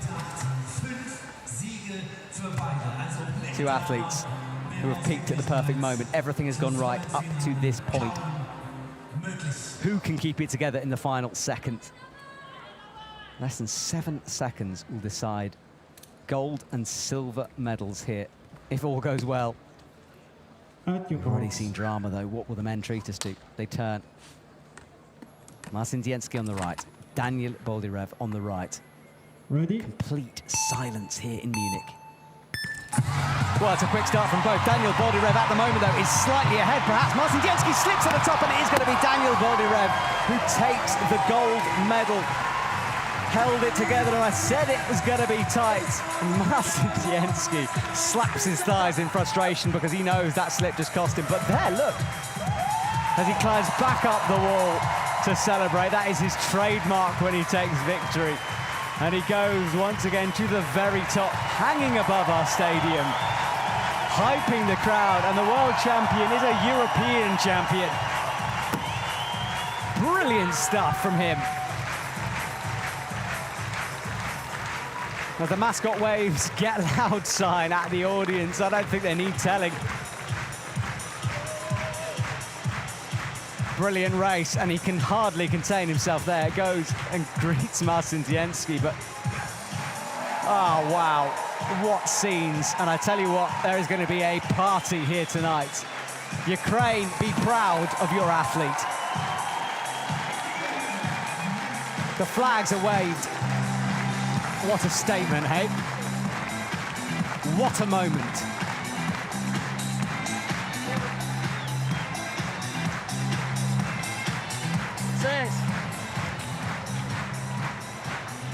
Daniel Boldyrev for Ukraine.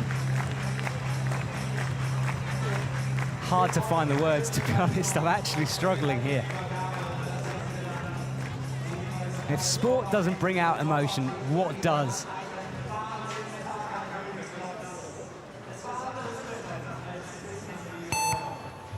That was the race.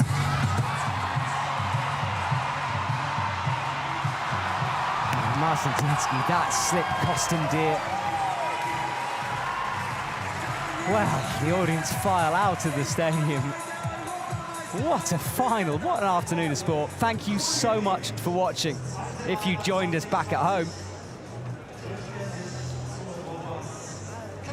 We come to the end of 3 days of finals.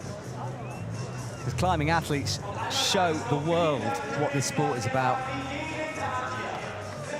But don't worry, we will return very soon. Day off tomorrow. And then the combined to finish things off for climbing.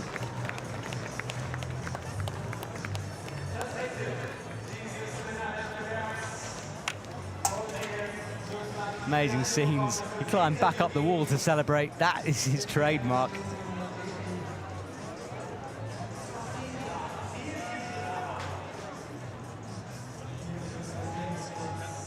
Thumbs up at the crowd from him.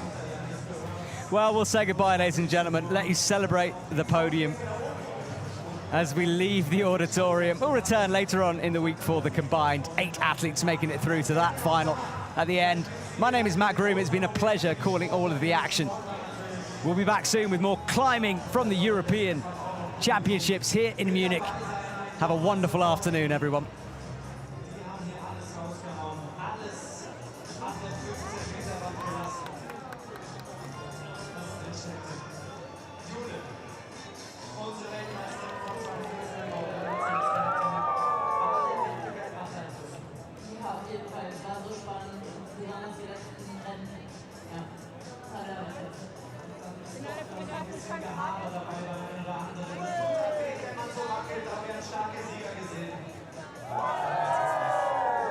Alexandra Miroslav, congratulations, European champion Munich 2022 in a Polish, semi-final, final, unbelievable. Yeah, it was awesome competition for our team, and I'm really happy that I win. It's my second European title, so yeah, I'm happy.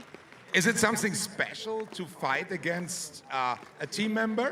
Yeah, it's always different because you fight with your teammates, and I think it's always harder than normal, but I'm happy that we have whole podium for Poland. You have a very successful season. You broke the world record and now you won the European Championship in, I think, a beautiful surrounding. You enjoy this year? Yeah, it was awesome. I mean, I start 4 times and 4 gold, so yeah, 100%. 2 times world record, so yeah, now I can go for holiday.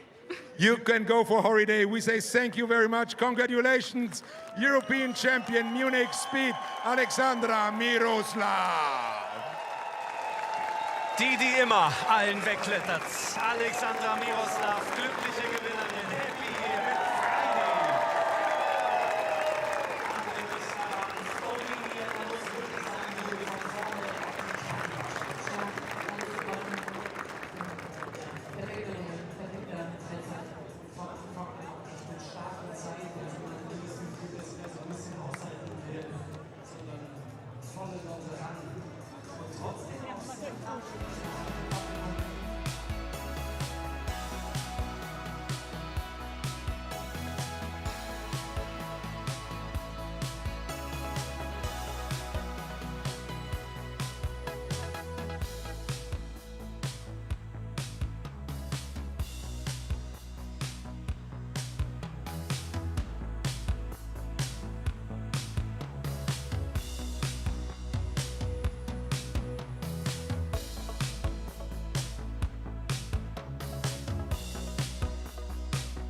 Happy Friday. Jetzt einfach durch. Es ist der Europameister hier in München. Yeah, well, congratulations, Danny Boldirev, European champion Munich 2022. How does it sound to you? Yeah, it's always incredible feelings, you know, but I just want to say thank you so much for this great support. Thank you so much, Ukraine.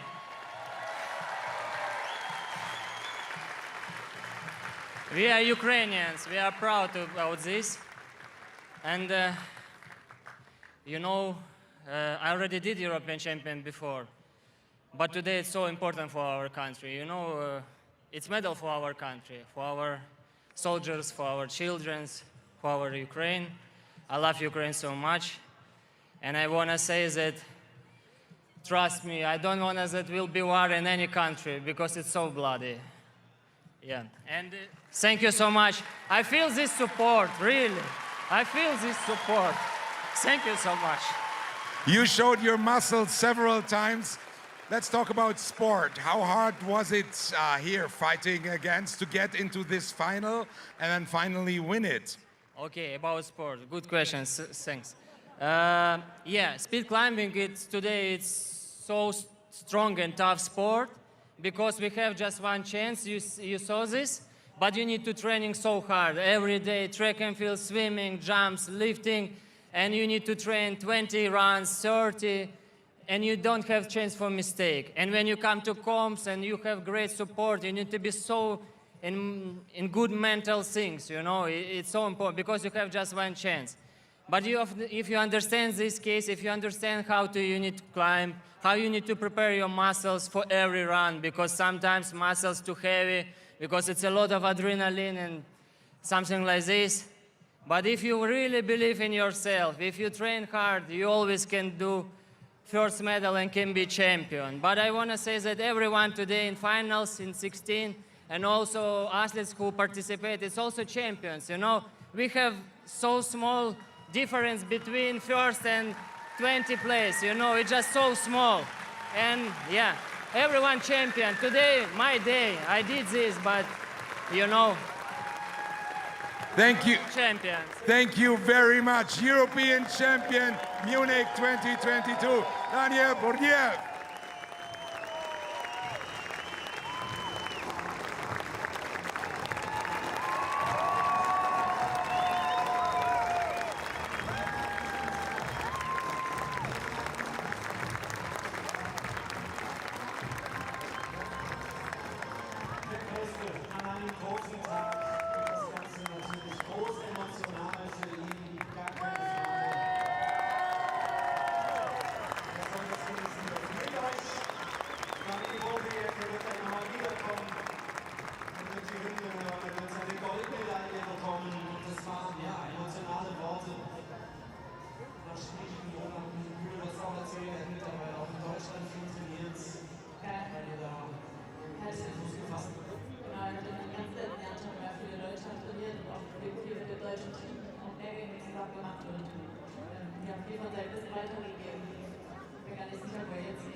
Schwierigen Zeiten, genau. Und umso schöner zu sehen, wie sehr er auch klar geblieben ist, jetzt auch im Interview mit Taufik, wie klar seine Worte waren, wie wichtig diese Worte auch sind in diesen Zeiten. Er hat heute 2 Statements gesetzt, das eine ging 15 Meter hoch, das andere hat noch viel mehr Menschen erreicht, mit Sicherheit auch über die Rundfunkanstalten. Und dann sind wir im Grunde bereit für die Medaillenübergabe. Wir beginnen mit den Damen, das wird jetzt eine sehr polnisch-lastige Veranstaltung. Trotzdem freuen wir uns natürlich alle sehr über die 3 Gewinnerinnen heute hier in München beim Speed-Wettbewerb der Frauen.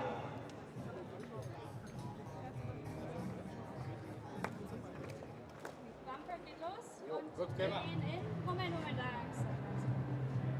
Sobald nach dem Bumper wird angekündigt und dann kommt die Musik, dann starten wir. Sehr gut.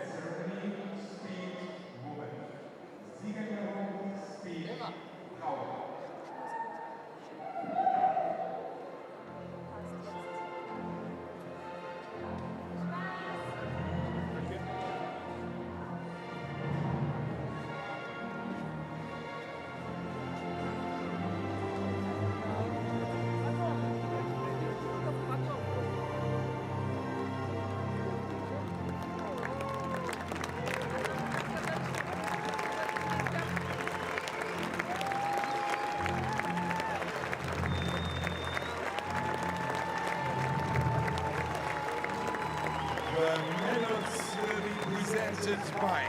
Die Medaillen werden überreicht durch Wolfgang Wabel, IFSC Vizepräsident. The Champion Flowers will be presented by. Die Champion Flowers werden überreicht von Christian Smolka, Stadtrat.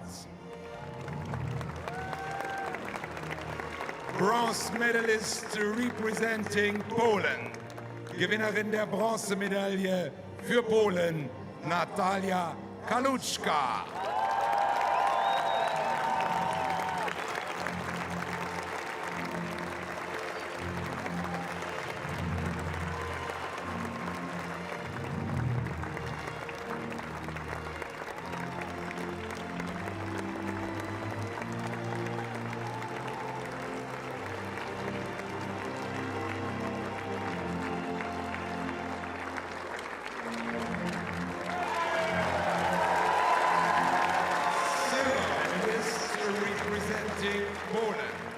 Gewinnerin der Silbermedaille für Polen, Aleksandra Kaluczka.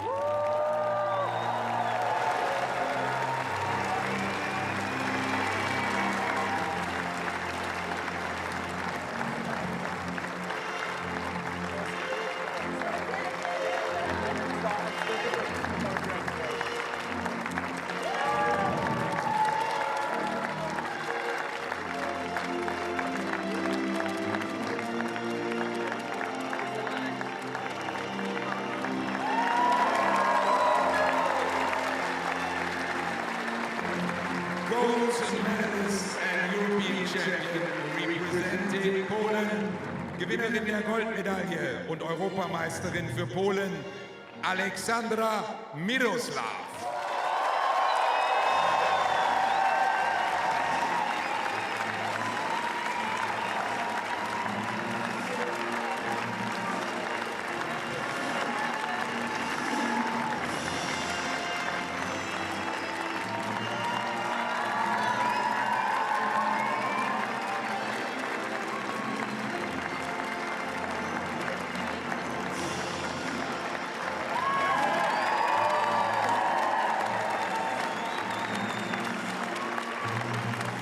The national anthem of Poland, die Nationalhymne von Polen.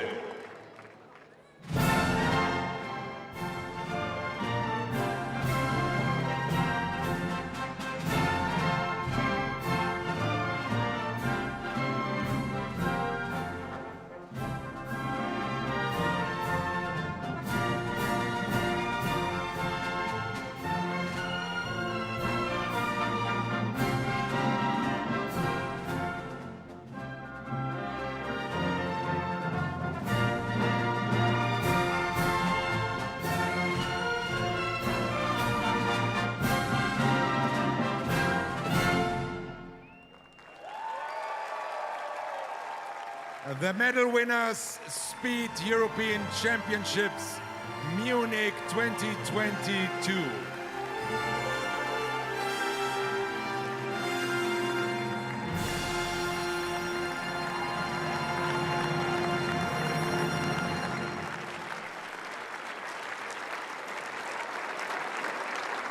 Schön zu sehen, dass da jetzt alle wieder grinsen können.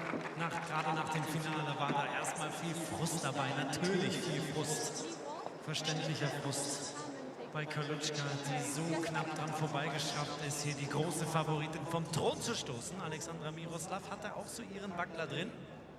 Jetzt gibt es hier natürlich noch die obligatorischen Fotos.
Medal Ceremony, Speed Man.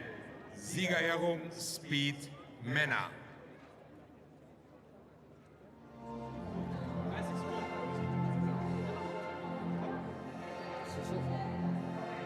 Und ihr dürft.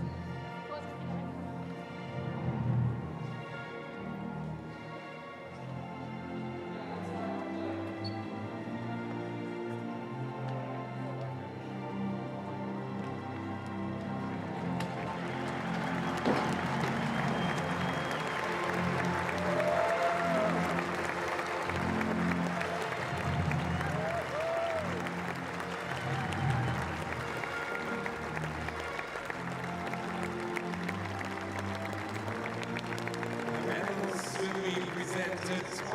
Die Medaillen werden überreicht durch Tyler Smits, Präsident IFSC Europe. The Champions Flowers will be presented by. Die Champions Flowers werden überreicht von Max Lemke, Kajak-Olympiasieger K4, 500 Meter Tokio 2020.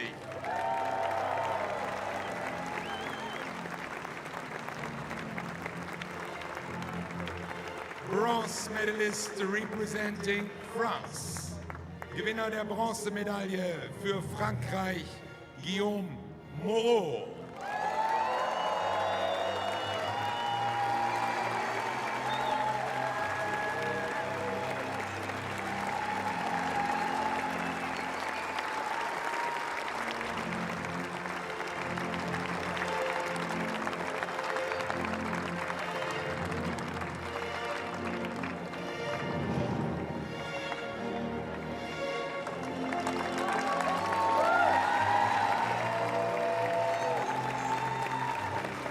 Silver medalist representing Poland.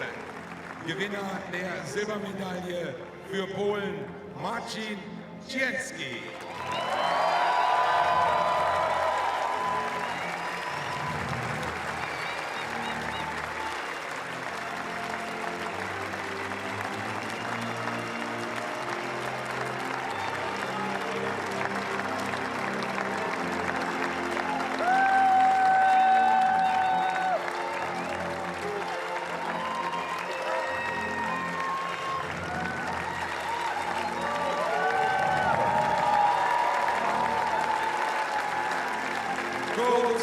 medalist and European champion representing Ukraine. Gewinner der Goldmedaille und Europameister für die Ukraine, Daniel Boljerev.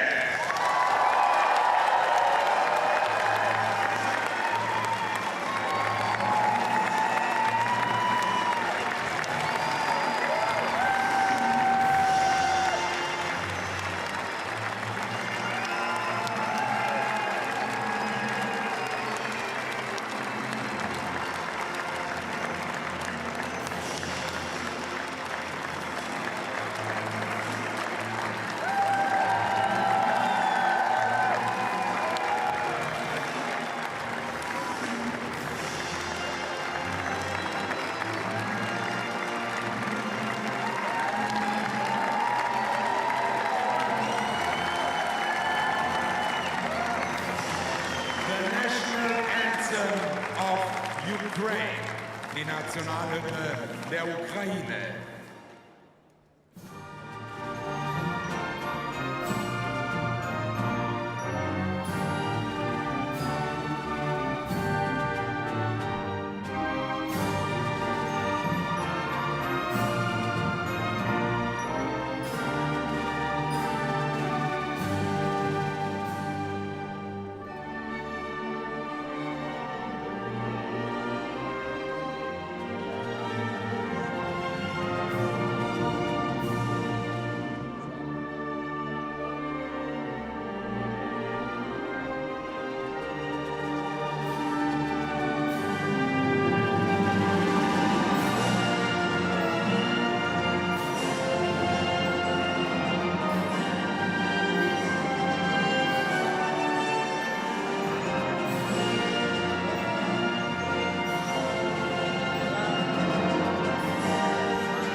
European Championships 2022.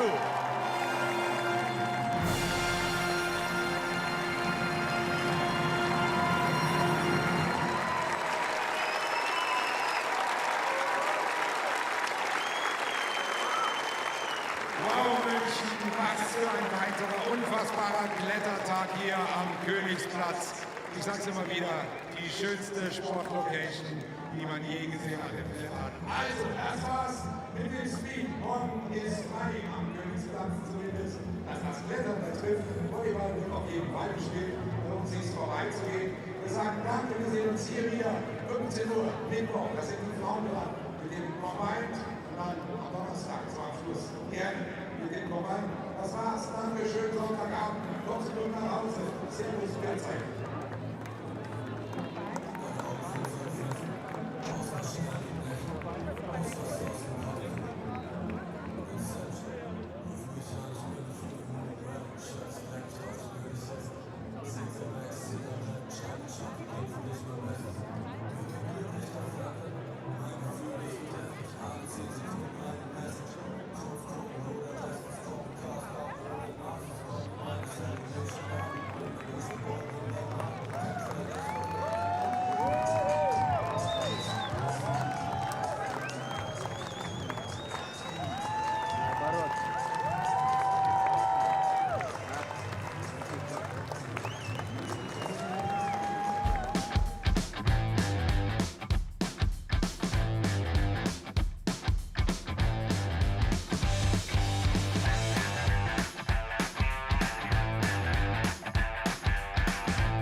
Bronzegewinnerin im Speedklettern am Königsplatz Europameisterschaft, Natalia Galutschka.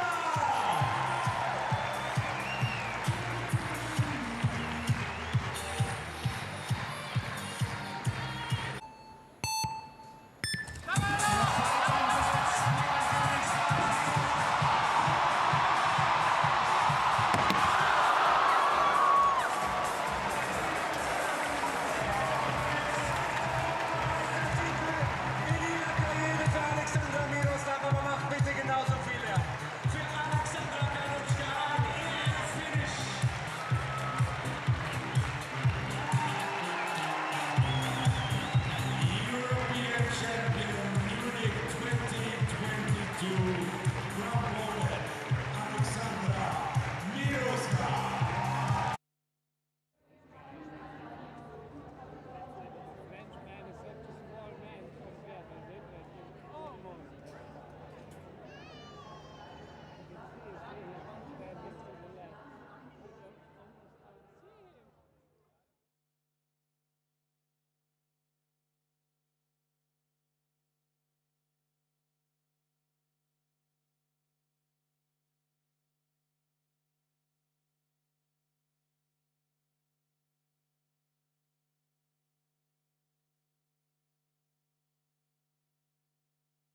Qualification.